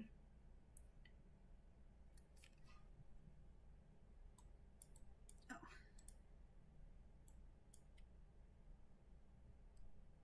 Yeah, for my current time constraints, that's good enough. If I'm going to sort of let things be imperfect, I find that the pants are a pretty good spot for me to do that with, because I don't know, it's just not quite as the details are not quite as important on a pair of pants as they are on like a face or the hair for me. So I'm gonna let this be what it is.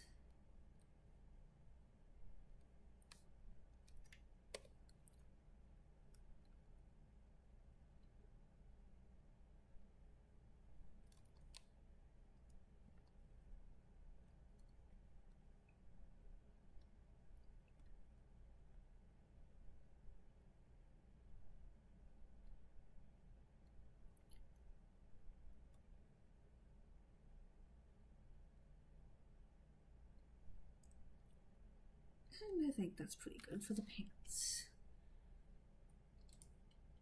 I think she's turning out pretty cool. I feel like her hands are noticeably drawn in thinner lines than the rest of her. Like, it's important to have some line difference, but also at the same time, if it's too noticeable, that's kind of a problem.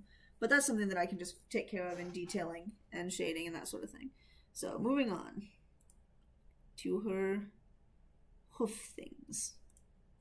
Now, as you can see, I had blocked out just one little like toe thing, but that's just because I was basing it off cow hooves. Since I realized later that they actually have 2 sort of cloven things and they have 3 toes each, I'm gonna do it like that. But first, the legs. Let's see. I think I'm gonna start with this one because I need to make sure to accentuate. It's a different perspective than the first one. Actually, I feel like they're 2 different lengths. I feel like this second one here is too wide. I'm going to try to fix that real quick. And I also feel like this one isn't quite positioned correctly. I think you did a really good job with the perspective. Thank you. This one, I need to just tilt it a little bit. I think that's good. It makes it look more natural, like it's coming straight out of the thing. Maybe I tilted it too far though. I'll just tilt it a tiny bit. And then this leg is too long. It just is not quite the same. It's not quite in the same sort of proportion as this other one. I don't want it to be too short though, especially because it needs to fit this composition. And it's gonna mess up the balance if I move it too much. So I think that's good. Whoa. That's a little bit better. Okay. So now with the perspective shifts, I'm going to start by drawing the knee here.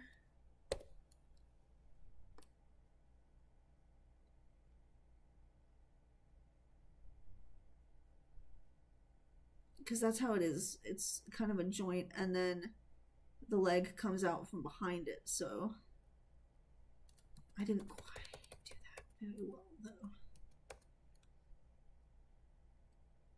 I've got a better idea.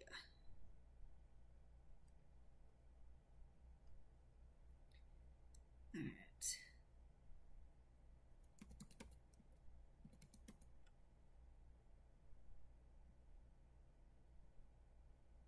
There, that makes it look a bit more like an actual knee. And then the leg comes out from behind it. And you can't really quite tell in this perspective with this leg, but it's important to get the depth of it right so that it'll match with the others. And you can tell, you'll be able to tell from the other leg what's going on here with this one, even if it doesn't quite match the perspective as it is.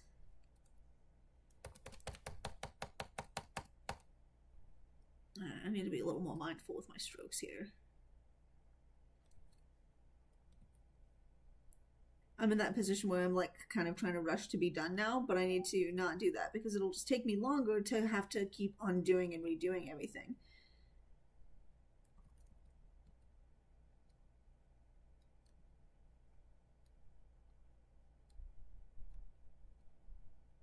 We're getting to the end, so I'm going to start kind of flaring them out a little bit so that we can put them over the hooves.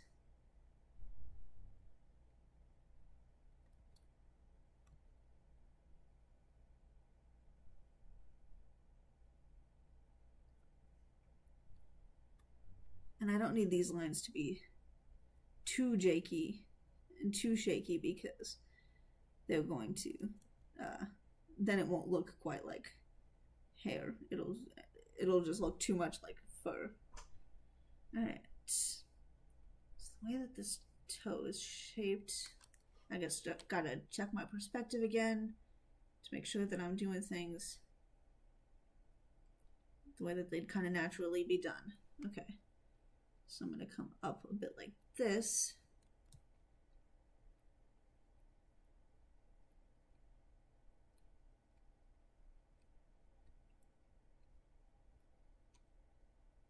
Okay, now I'm going to add a little bit of just more detailing to give me some idea of perspective.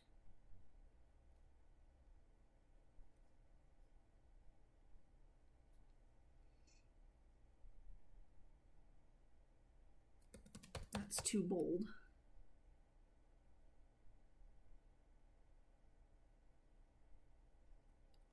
Because when you're doing things like fur and hair and that sort of thing, it helps to have these just little flecks of it down here. I think I need to go a thinner line weight though. It helps to have little flecks of it along the side here. That'll just give it a little bit of dimension, not only when you're doing the colors to remember things later, but also just when you're looking at the piece, your eye will naturally know that this is texture, this is fur. You're not looking at just some like weird kind of shaped thing. You're not looking at badly drawn lines. So yeah, that's a bit of my fur technique, is to just give it a little bit of detailing, like along the edges. Sometimes you might add a little like bit of a fluffy piece or two here in the main body, but for the most part, I just kind of try to keep it a little bit on the edges. Although actually, I do think that was kind of cute, just to have a little bit of fluff here.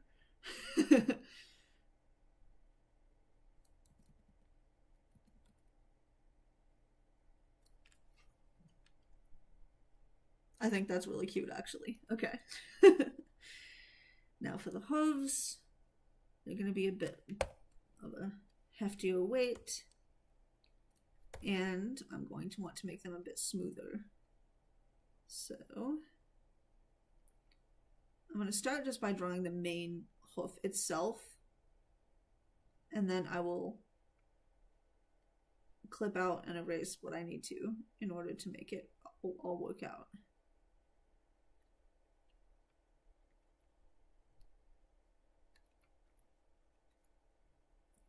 So, oh yeah, see, I'm already putting it down in the middle.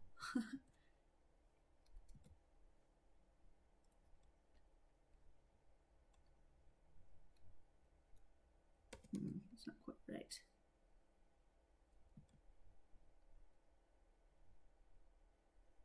I think I need to start on this one actually. Make sure that I'm getting my perspective right. So yeah, that's a good one. And that is going to make it so that I can do this one with a good idea of where I need my lines to be. Okay.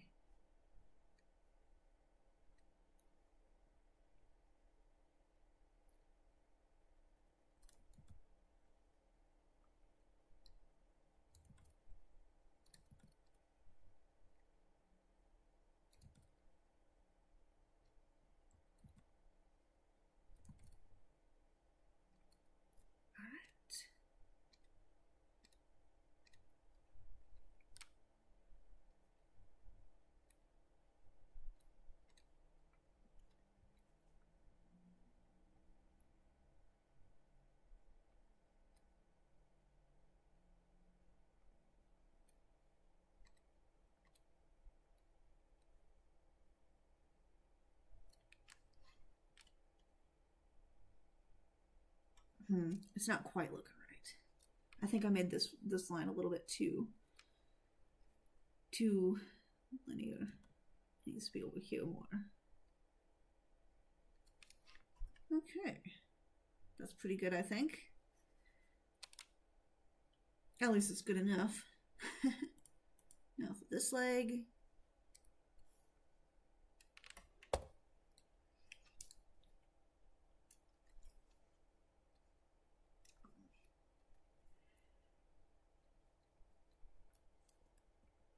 And it doesn't matter if it goes a little bit over this pant leg, because I'm going to be able to fix that.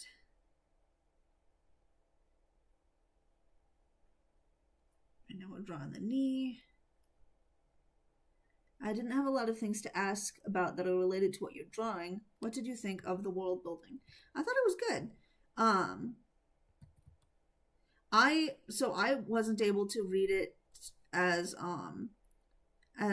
carefully as perhaps I probably should have, just because I'm so busy with all sorts of different things, and I loved the characters so much that when I was reading it, I was usually just like focused on the characters more than the world building itself.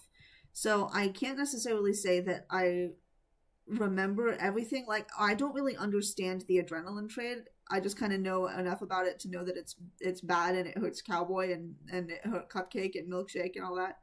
Um, so, but that's just me. That's on me because I didn't uh have time to, like, really sit down and sit there and think, okay, wait, what's going on, and like actually look at it. Especially in the first season, with the second season I had a lot more time, so I was able to actually sit down and really like delve into the second season a whole lot. With the first season, I kind of had to just read a chapter when I found time and then be able to talk about the most important things about it if I could.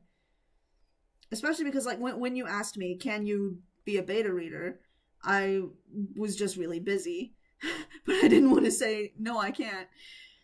So I do my best to try to help out, but at the same time, I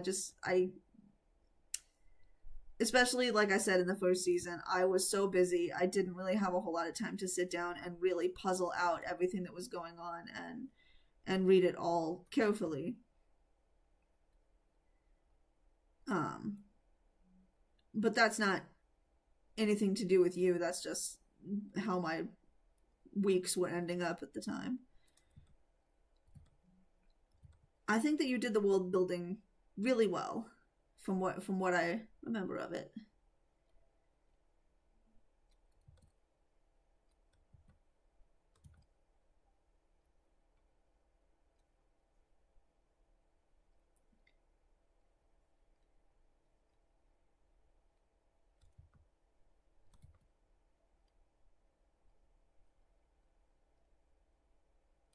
Um,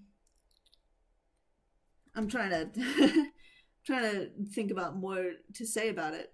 I really liked, one thing that I really liked about the world building was the way that you did um the fact that like they sort of like sing their words or like whistle their words instead of actually speak. And so then Danny was able to, using his guitar, he was sort of able to like piece together what was being said and learn how to speak their language like with his guitar. I thought that was just really cool and really unique. Um because a lot of sci-fi things, they have the universal translator, which you have too. You have a universal translator, so um that all the characters can communicate with each other. But oftentimes that's used as a shorthand to not care about language instead of the way that you did it, which is they can communicate, but language is still so important to them. I thought that was really cool. That was a really cool little detail you did. Like, I love Star Trek, but I feel like I could, well, Next Generation and Voyager. I'm not really an original girly. My sister loves it. My sister loves the Star Trek original series.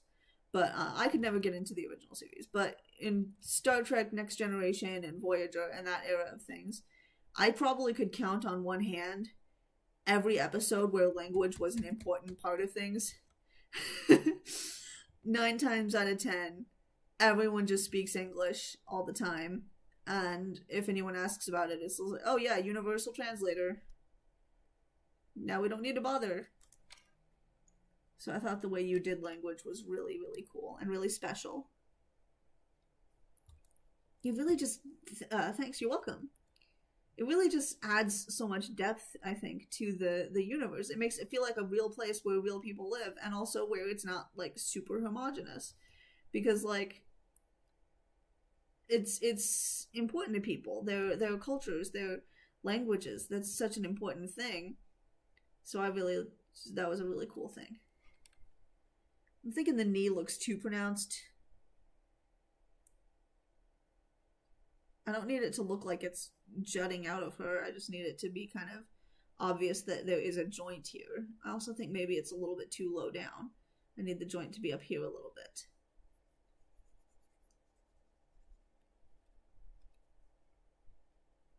So yeah, I'm going to redo this knee here. I'm going to put it up a little bit higher. And a little bit like that. I think that looks pretty cool. Now to just clean this up a little bit. Now that I know where I want it placed.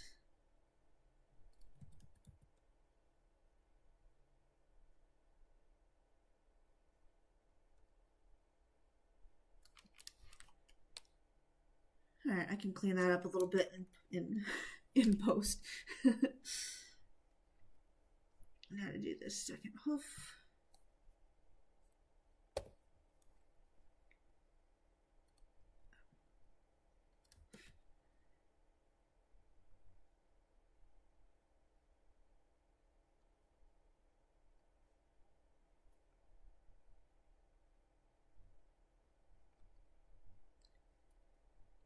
Nice, nice. Now the front toe is going to probably be right around here. And it's going to come out like probably right around here, I'd say. Maybe not quite that straight. There we go. That looks better.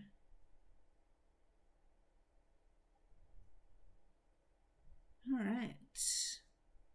I wanted to indicate that although the universal translator is useful, it's not infallible. For example, Native American languages like Danny's still haven't made it onto the database. And that's really, yeah, that's really interesting and really important too, because it's like, it's commentary on real life, that a lot of these languages that are so important to people and their cultures are just ignored and left by the wayside because of the like government doesn't care enough to put them on the database. Like, yeah, that's really powerful commentary. Or in certain situations it can be disrupted to silence someone, like what was done with Cupcake. Yeah. That too, where it's just like using the universal translator as an actual like plot device that tells part of the story and builds up the world and clues you in that things are not the way that they seem, things are not quite the way that they're supposed to be. That's a really powerful use of it, as opposed to the way that Star Trek did it, which was just, of course, use it to get out of having to worry about how many aliens speak the same language, why aliens would speak English. That's not what they used it for. They didn't use it to be a powerful storytelling device like you did. That's probably why I like it so much as an element of the world building, is the universal translator is a part of the world building and not just a tool that facilitates. It's not laziness in writing, because it's not lazy. The way that they did it in Star Trek, it's not lazy to make sure that your audience can understand what's being said. So it's not a laziness. But it really just wasn't used for anything. It wasn't important to the actual story. It was just a tool. And you actually made it a part of the world building and a part of the story itself, which I thought was just really cool. I'm thinking this hoof looks pretty good. I did accidentally merge it with the layer below, but luckily, since the line was so thin and since this is all furry stuff anyway, it actually didn't disrupt it too much, so I'm not going to worry about it. So that's looking pretty good. So then the last thing is to do is the tail. Whew. Alright. As if tails are not hard enough for me to do, I have this from this perspective where it's actually like starting right here. So it's going to be coming out at a weird angle. Alright, so I'm going to do the tail the same way that I did last time. I'm going to start by making a nice large-sized brush for about the size that I want the tail. So yeah, maybe a little bit smaller than that, a little bit narrower. Yeah, now I'm going to use the curve tool to make it kind of come out. So it starts around here. So I would probably put it right here to start out with. And then I'll just make it have a nice curvature thing going on. And then I'm going to make it so that it splits off maybe right around here. It comes out like this and like that. And then I'm going to use the eraser to kind of shape out the ends here a little bit to make the ends nice and smaller than the actual edge of the tail. Not like that, that was too...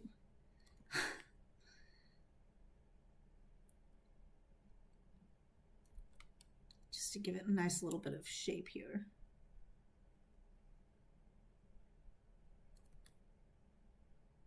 It's not too important, I don't need to focus on those details. Now I'm going to take and select it by opacity, contract it by 1, delete, and then I'm going to come over, make it a little bit transparent, and draw all the individual lines in order to make it a proper tail. Oh, I'm still on pen, not pen sharp. Okay, that's the problem.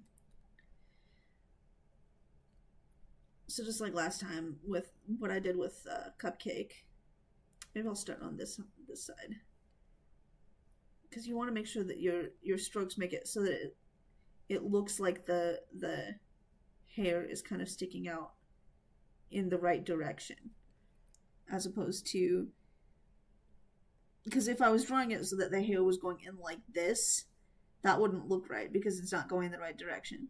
You got to make your hair go out like this so that it's in the right direction. I even made up an explanation for why they have capitalism in space that is directly tied to the oppression of humans and Dulcians. Yeah, it's all pretty cool. It's really well thought out. It's like everything that you did intentionally with a reason and a choice. And it's not like you threw things together and then tried to figure out, well, now how does it make sense? Like a certain show that we know. It's always so apparent when world building was shoved in at the last minute, or when it was not pre-planned, or when it was just sort of thrown in because somebody had an idea in episode 216 and they decided to just sort of make it happen even if it didn't make sense with anything beforehand. Whereas by contrast, I think I'm making this for a little bit too pronounced. I need to go back here. By contrast, your world building feels like it was done on purpose, which is just a really nice little thing about it. Because, I'm not trying to slam too much on like it's a silly term for it, but in the writing world it's called pantsing, because you're like flying by the seat of your pants. You don't, as opposed to plotting, which is when you plot out your entire novel and your story and you have like a strict outline. So I'm not trying to slam on the pantsing method of storytelling where you just come up with something and then you implement it because it's cool. That's fine. It's got its place in storytelling if you handle it right. But a lot of times, one of the traps that those kinds of stories can fall into if they're not careful is this whole sort of thing where the story doesn't make sense because you threw something in without thought and it retroactively messed up other things that you had said before or something like that. When people are telling their stories with intention, when people are adding things because there's a reason for it that they already have in their mind, that's a little bit better. It's like the difference between Gravity Falls and Steven Universe. Gravity Falls was not as pre-planned as a lot of people probably think. Yeah, there were ideas that Alex Hirsch had in his head from the start that he was trying to work towards, but he hadn't plotted out the entire series. There were things that he was like, oh, I'm just going to throw this in there. That would be funny and cool and interesting and mysterious. And then later he'd be like, ooh, what if it was like this? What if this is the reason behind it? That's a pretty famous example of well done pantsing. I mean, a lot of Butterscotch was pantsed. I literally skipped the scripting part. I mainly just focused on keeping the backstory of the world straight. And, that's fair too.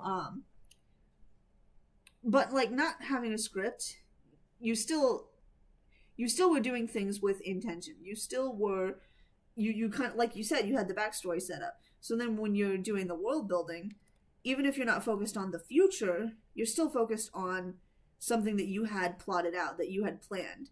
So you already knew from the start the backstories of the world, and you were world building with the intention of having those stories be revealed little by little through world building and dialogue and everything, even if you didn't even if you didn't write all the scripts out at once. But yeah, yeah, I'm not speaking correctly. But yeah, if it was pants, then I think that you're doing a really good job with it, especially. And like I said, I'm not slamming on it because Gravity Falls did that, and Gravity Falls is one of the best cartoons of all time. Whereas the Steven Universe was a bit more pre-planned from the beginning, Um, and I just think that they're both equally good shows in their own special ways.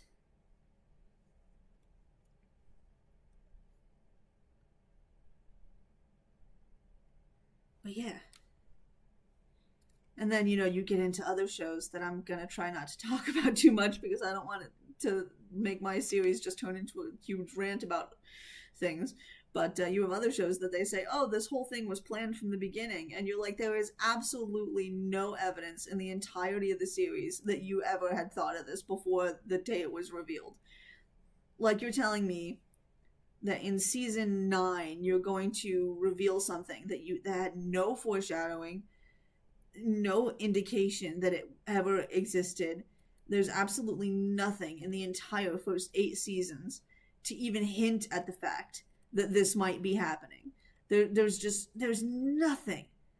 You literally showed like cave paintings and you didn't put any world building in them. You did not put any indication of the story elements that you say you had already planned at that time.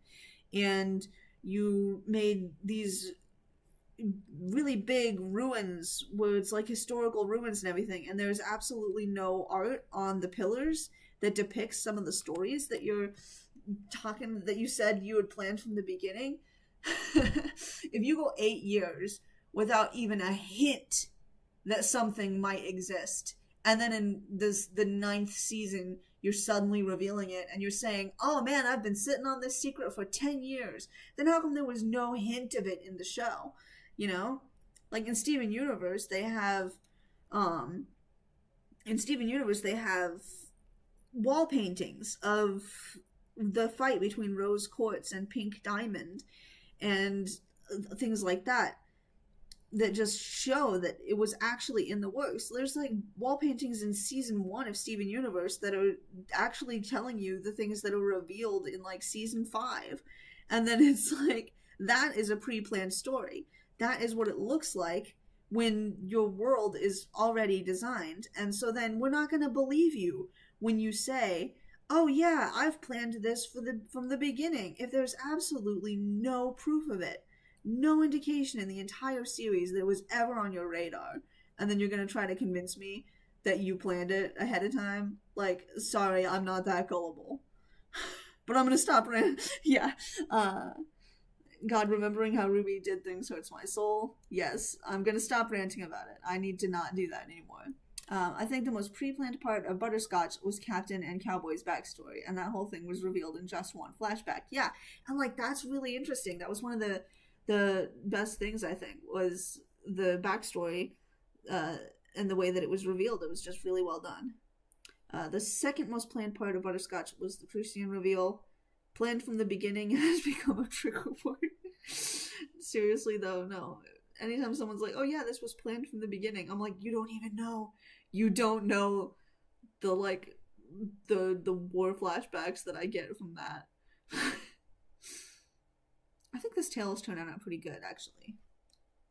Alright, now to do the fur parts of it. This is no longer a relevant piece of reference for me. I think I am safe to delete this. And now I'm gonna work on... Oh, you know what? I should erase this part of it before I forget. Actually, no, I can delete this too. Cool. Alright, let's see here.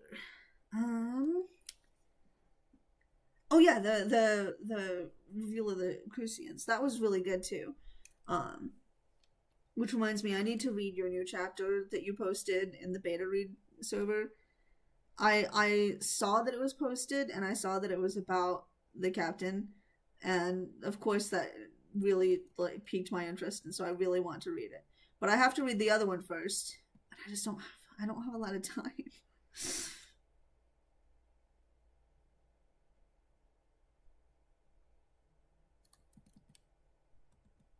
So yeah, I'm gonna try to read the new chapters. I might not be able to do actual proofreading as much anymore, but I'm definitely gonna try to keep up on reading it, and at least maybe posting just a quick little I really liked this in the thoughts on the chapter thing. I agree that the tail turned out good. Thank you. But yeah, I know that I liked this. It's not necessarily good critique or anything like that. And I try to be as in-depth as possible. But I might not be able to do that kind of thing for a while.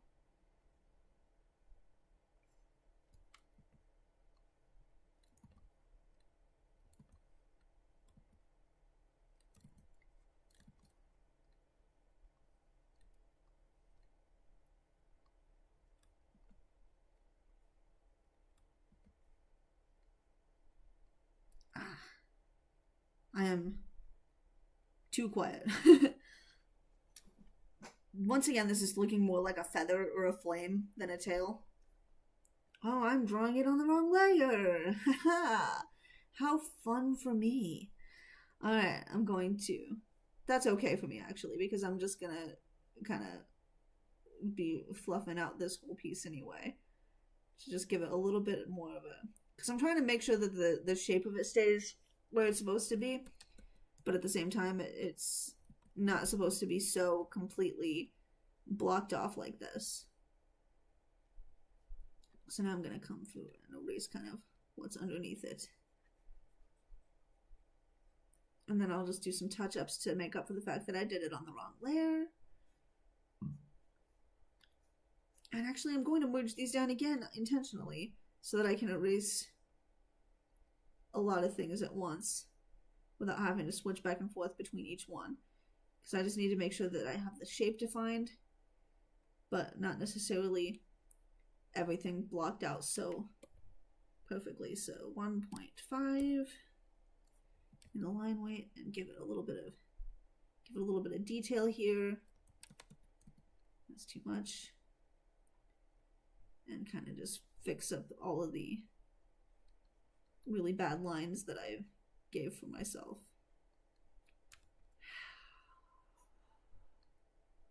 What I'm actually going to do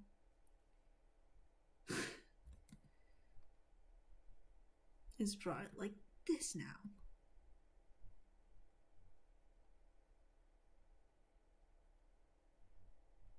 In order to really just get it all nice and pretty and make it look fluffy without making it look terrible.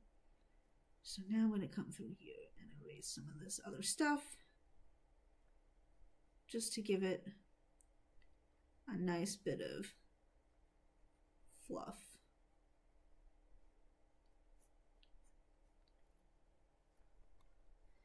Alright, now I can detail this a little bit better. Fixing your mistakes is always a fun part of the process.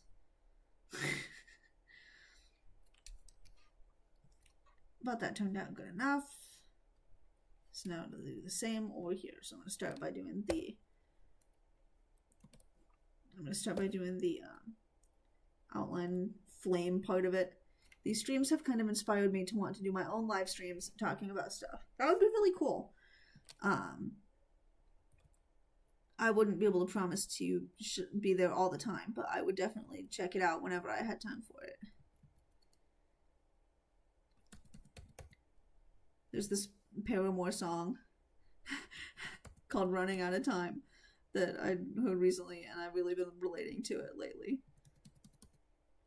Maybe I could broadcast speed paints of characters while doing Q&As. That would be cool. Yeah. I can't speed paint because I zoom in and out too much, and I know that I would get dizzy watching it, and I would probably get a little bit sick because I have a bit of a like light sensitivity thing now. So I can't do speed painting, but I always like watching it when it's not zoomed in and out too quickly.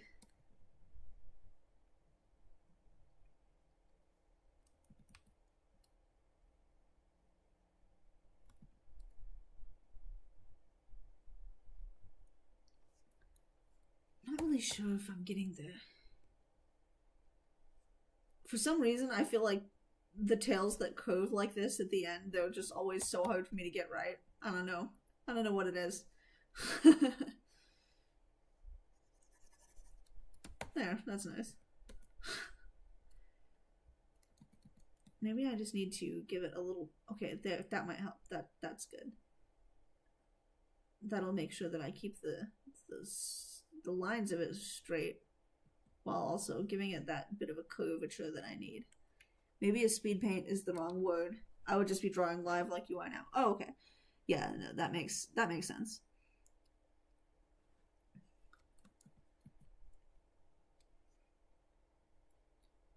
But yeah, like I said, I've been watching art tutorials kind of nonstop this past like week because I'm trying to learn new things, you know, as I'm practicing other stuff. And sometimes I'd be watching and the information would be good, but I wouldn't be able to actually even watch because I would be too busy getting a headache. Because when people are drawing and they zoom in and out all the time like this for everything, and then they put it on like 10 times speed, it just flashes by so fast, and it just is not a good time for people with light sensitivity.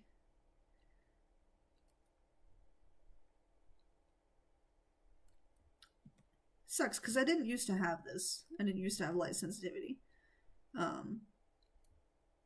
But what happened was my phone had broke, and so the screen was constantly flickering whenever I was using it, and then I couldn't afford to get a new phone, so I just had to keep using it for like a year. Shit, I did it on the wrong layer again. I don't even learn my own lessons immediately after learning them.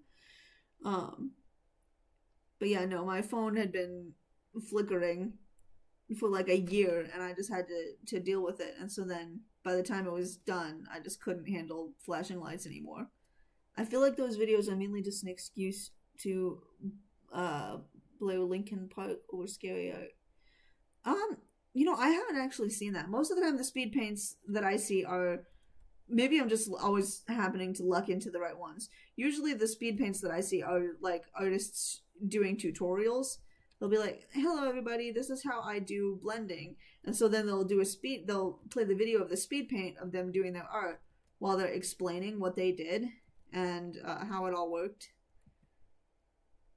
But yeah, maybe I'm just happening to be lucky enough to just stumble upon the right ones. That might be what's going on. Blair. Oh yeah, okay.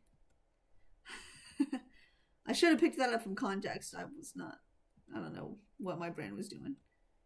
But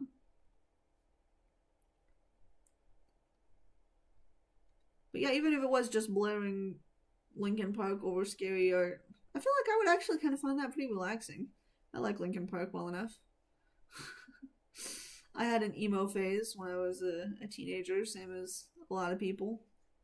I imagined that I was goth, but I was in such a small town, and being a goth is kind of expensive, so I wasn't really able to be as goth as I imagined I was. I was thinking about old Warrior Cats speed paints I used to watch. Yeah, okay, that's fair. I never watched Warrior Cats, so I just never really got into Warrior Cat fan art or anything like that. It just wasn't on my radar, and I just never ended up watching it. It wasn't always Linkin Park, but yeah, I have a lot of music for the speed paints. Yeah, that's fair. I'm kind of just kind of teasing around a little bit about it. Evanescence would have been a really good one.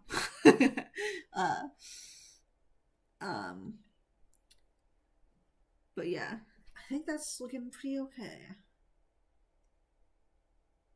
It's not quite though. It's looking okay, and I need it to look good. I'm okay with not doing perfect, but I still need it to look good. I just need a little more body over here, I think. A little more volume. Okay, that's looking, I think, pretty good. Warriors was a book series. It was mainly something you found on Scholastic. Really? I thought that Warrior Cats was a cartoon. Ah, shows what I know. Like I said, though, I don't really know anything about Warrior Cats, so...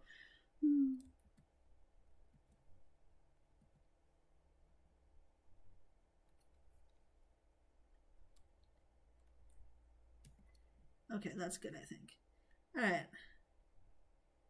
I'm going to call that good. I'm going to merge everything down again.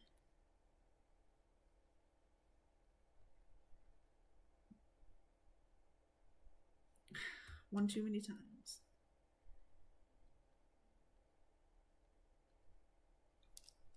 Wait.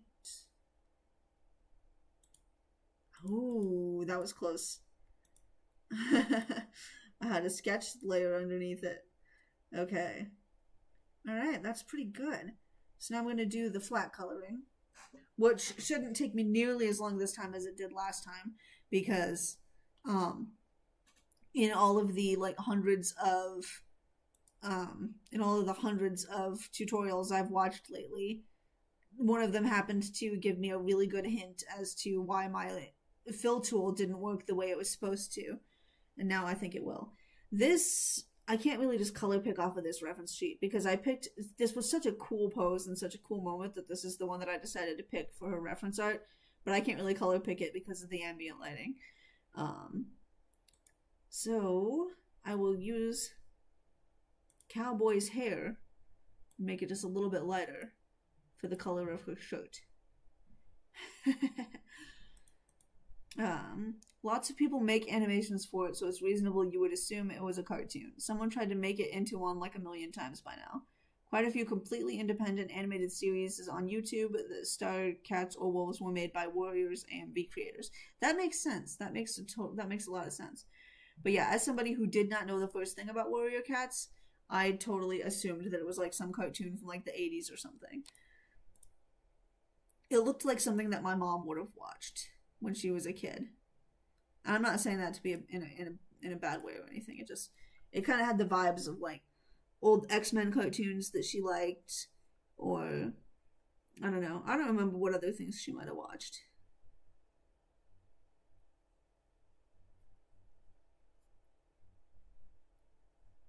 Uh-oh. We've got a stray line here. Wonder what that's from. Cool. You might be thinking, oh no, yeah, I might be thinking of Thundercats. You're probably right. I probably got it mixed up. I did not know there was a difference. I did not remember that it was even called that specifically. Okay, so that's a good color for her shirt. What's the wrong thing? The rest of the black belt. I'm going to do the belt next. I'm going to move this down a little bit over here. Wait, what the...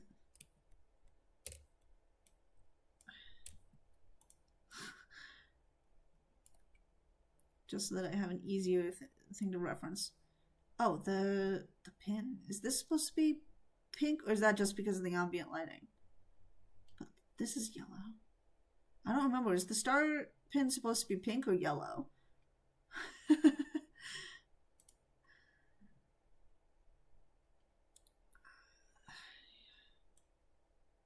I'm going to take this black fur of the belt.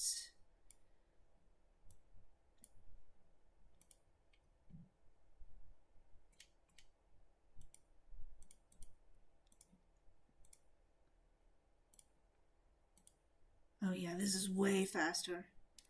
I can't believe that I didn't know how to use the color fill tool until I saw that video.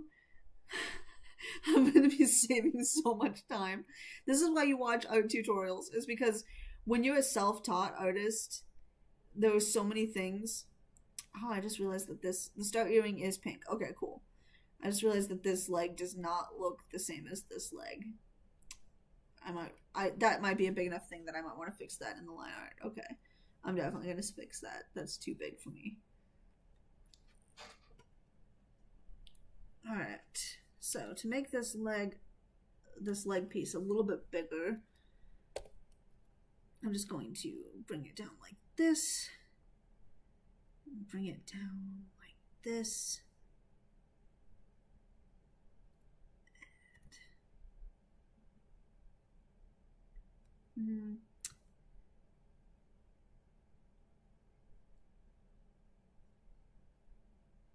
Cool. Okay. This is probably at least going to just look a little bit better. A little bit more uniform with the other one. I don't know why I didn't notice that before, that it wasn't the right size. And then, just to define the edge. And now, to erase some of this stuff and make that just a little bit bigger.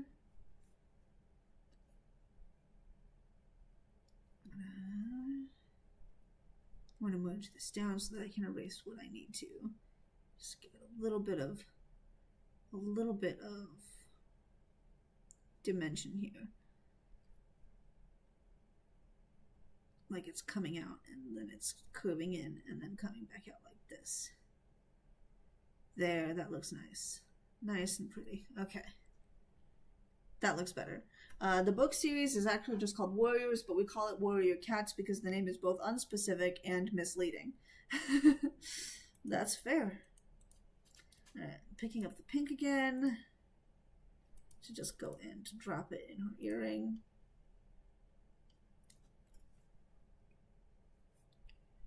Nice painting. Just paint it right in there a little bit. Okay.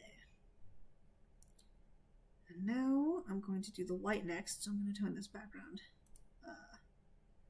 a bit gray so that I can see the white more clearly pronounced over it.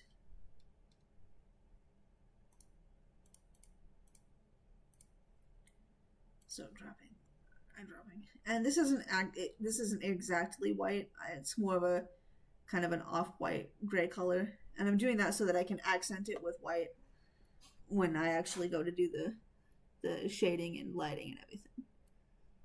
Oh, but yeah, so as I was saying, I was watching YouTube tutorials about art and trying to learn things as a self-taught digital artist. And then one of them was like, I don't remember the exact title. I've watched hundreds over the past few days. But one of them was like, 5 tips and tricks to make your life as a digital artist easier or something like that. And it was...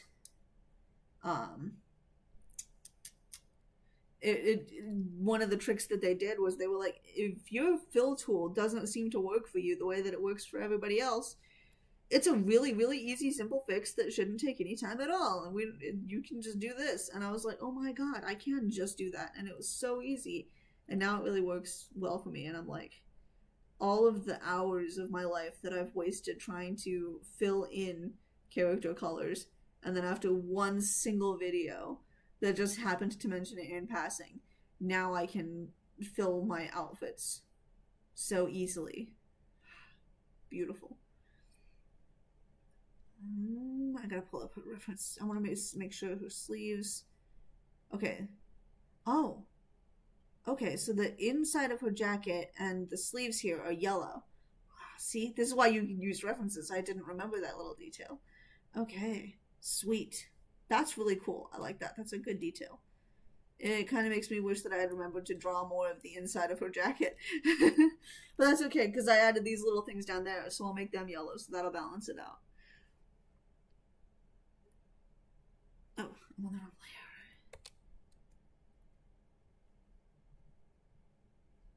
So now to remove this white. And to get a nice color of yellow. Neither of these characters have a yellow for me to draw from. So I will just pick my own yellow. I want to make sure not to make it too green.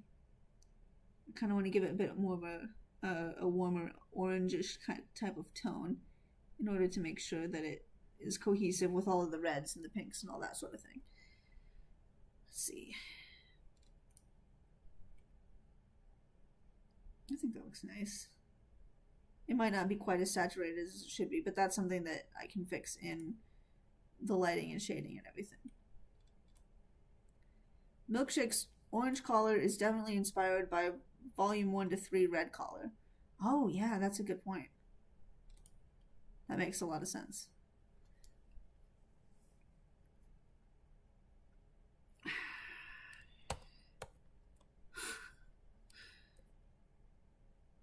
There we go. And then since I added so many little lines on this thing, I'm not going to be able to use the fill tool as effectively, so I'm just going to come in and scribble it in.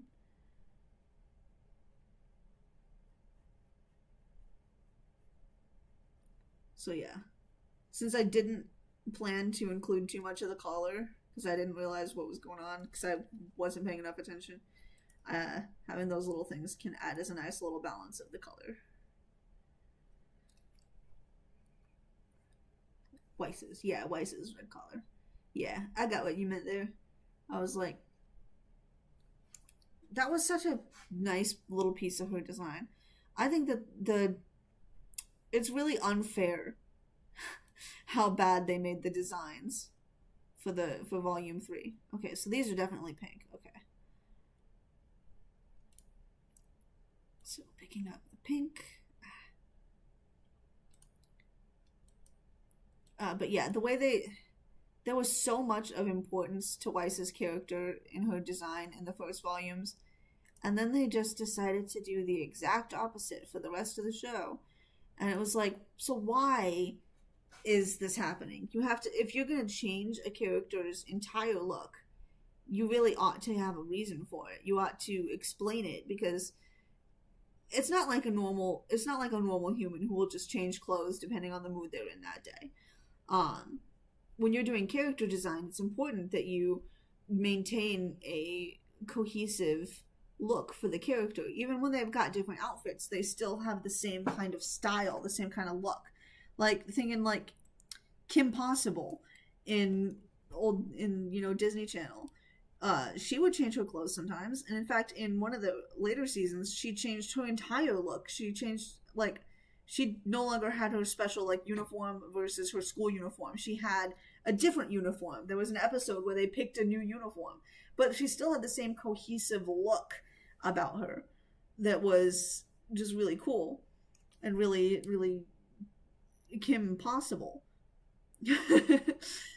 And then Ruby just doesn't really understand that, it seems. They were just like, hey, what if we changed every single thing about this character? That would be fun, wouldn't it? Alright, so she's got white for most of it, but she's got the black hooves and black hands, and then half of her hair is black, and then she's got the black thing on her face.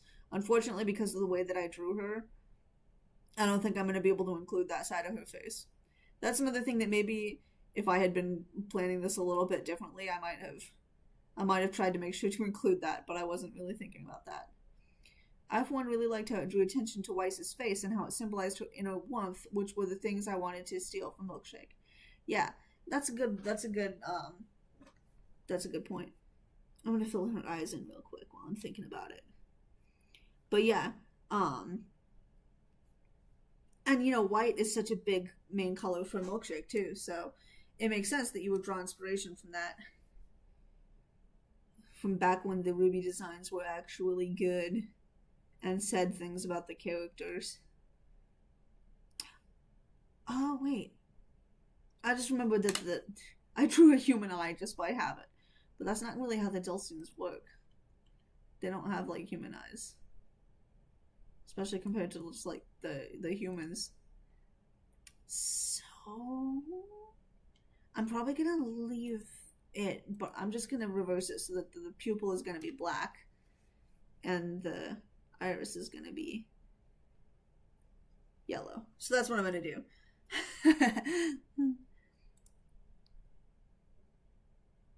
So color drop the black.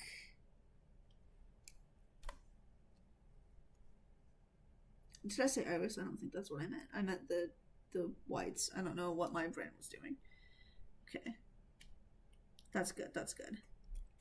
So now what I'm going to do is I'm going to make a new layer, and I'm just going to real quick block out what parts I want to be black, and then I will draw it specifically to sort of fix it up later on. I want to kind of make it so that it's not all completely black. I kind of want to have some white on the ends here to sort of like accentuate that it's that her hair is a little bit different, as opposed to just making it look like I didn't finish it or that I lighted it badly. That's what I'm going to do. Okay, so now I've got that block where I want it.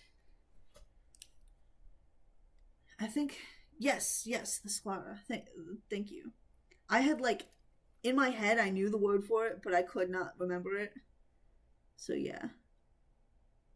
Or the sclera or something like that, yeah.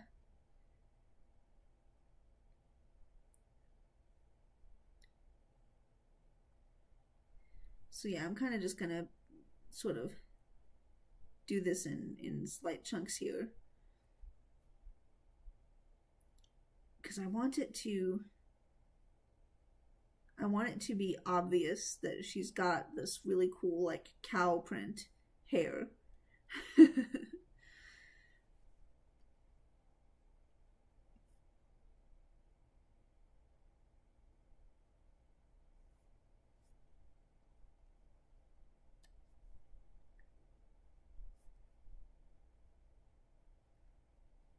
So I don't want it to just be that like half of it's black and half of it's not. I want it to have like tips and edges and that sort of thing.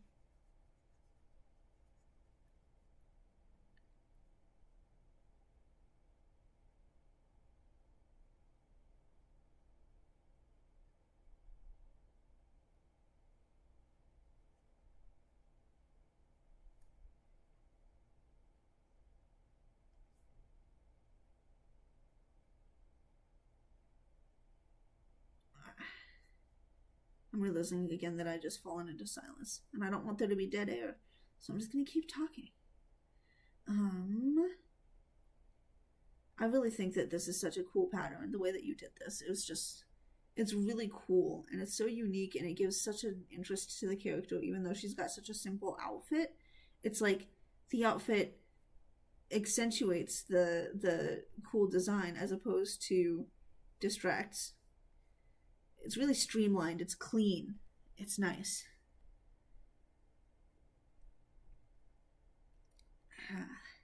And so I want to make sure to take my time with it and do it justice. And I don't just sort of like I think that looks pretty cool.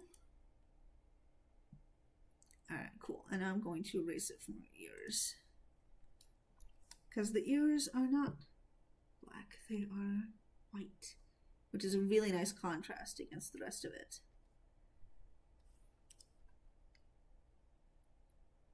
Cool, cool. I think that looks really nice.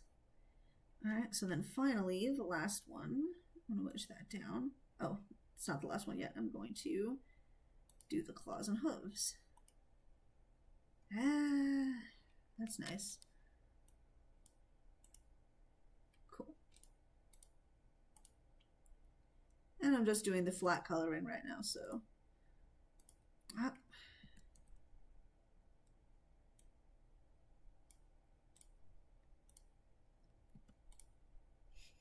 I guess I will just color that one in.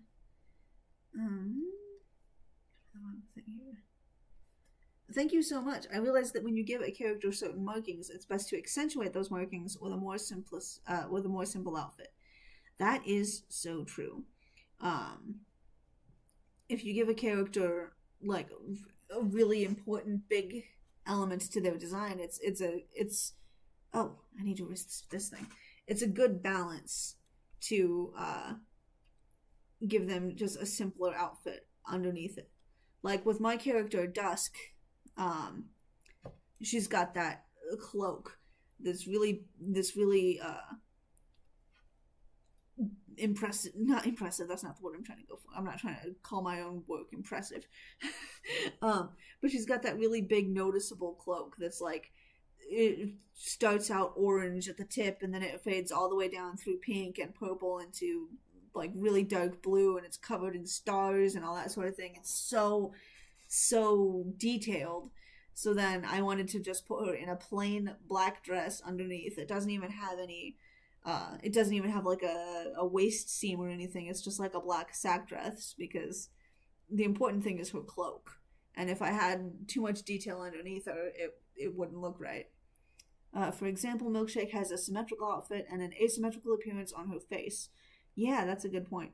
Her claws were originally a lot more symmetrically asymmetrical in old concept arts, but I decided against that. That makes perfect sense.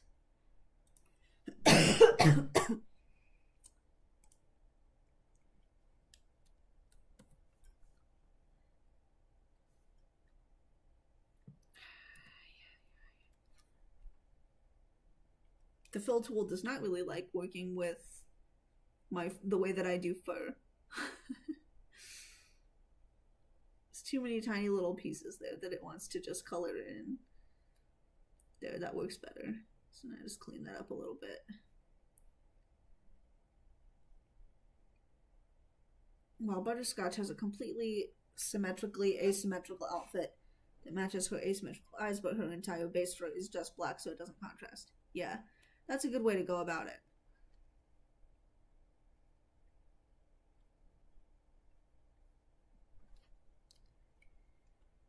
Alright, and then last but not least... Oh wait, her tails, okay.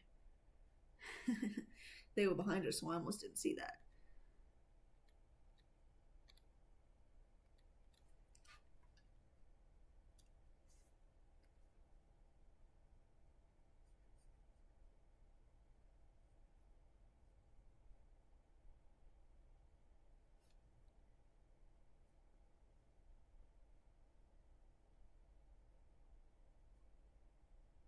Alright, so now I'm just filling out the tails, and then I'm going to just do the white for the rest of her, and then I'm going to be done. This did take a lot longer than I had hoped it would, just like last week. I'd say hopefully next week I'll be a little bit better and I won't take so much time, but I can't promise that. Alright, let's see here. Here, there's what it is. I had noticed that. Alright. One last layer. Filling it all in.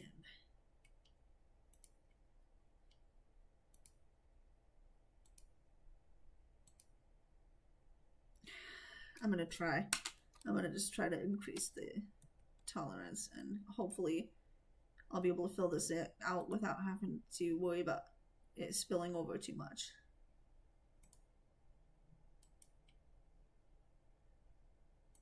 Because I just don't want to spend all of my time filling in every tiny... Yep, it spilled over. The fur is just so detailed. I'll try going just a little bit lower. Yeah, that's better. Milkshake's fur is more of a creamy color than white. Oh, I use a pre-made extremely pale skin tone color for it. I did not realize that. Well, it's a good thing this is its own layer and that I didn't just immediately post it over the rest of the outfit, because I will be able to easily change the color of it a little bit.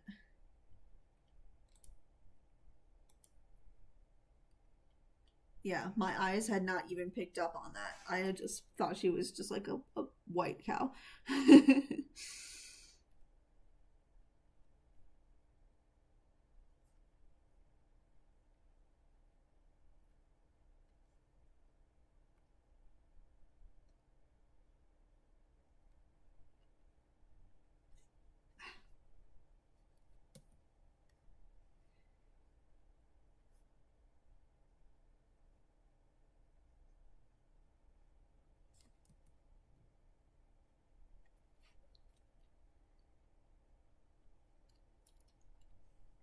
Alright. So yeah, what I'm going to do then...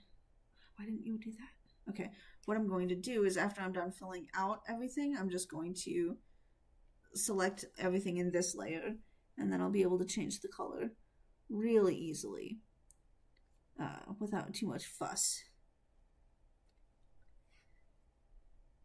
So that's going to be helpful. But the hair pieces itself, I assume, are going to be white, so I'm going to do them on a different layer and fill them in.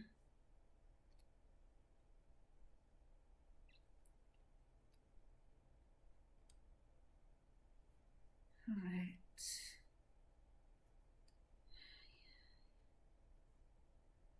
I also honestly should pick... Oh, I should pick a different... color for the inner part of the ear here.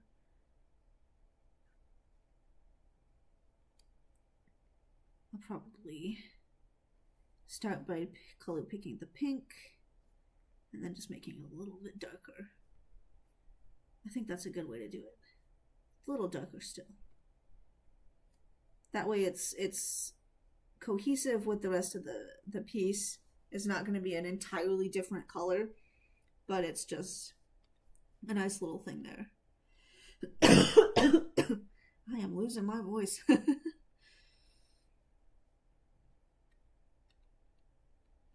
right, back to the grind. Oh. Gotta get back to the right color.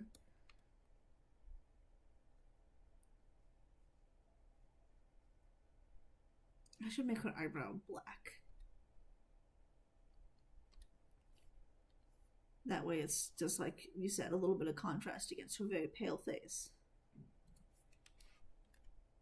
Which in that case means that I didn't need to do the whole deleting the inside thing. But I still like doing that anyway because I didn't know at the time that I was going to make her eyebrow be black because she didn't have a pronounced eyebrow in the actual thing, so. Alright, so now that's her fur. So I'm going to take that fur detail, select it by opacity. Actually, that's not what I need to do. I just need to make a new layer and clip it. And then what I'm going to do is I'm going to take the yellow, move it slightly bit more orange to go to the pink section, make it really pale. And then I'm just going to cover it like that, and then I can color adjust it and make it even more. See, that's really noticeable. So I'm going to make it way brighter. And then maybe I'll lean back more into the yellow.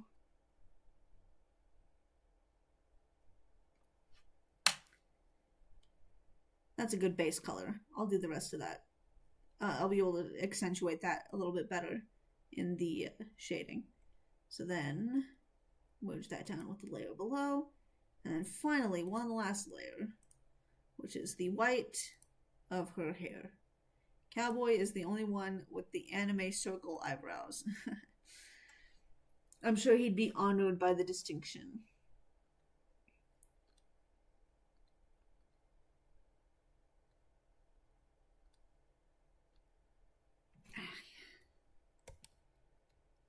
I am so close to being done here, which is good because I have literally run out of things to talk about.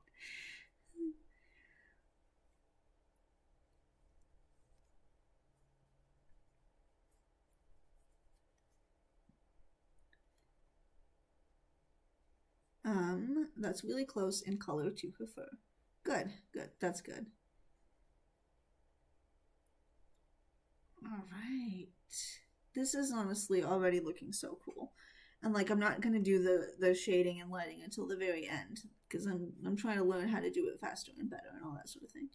But for right now, for just the line art and flat colors, I think she turned out pretty cool. So now I'm gonna hide this. I'm gonna put this back to white. And there we have it. Milkshake has been added to the roster. Oh, I need to merge the color layers down.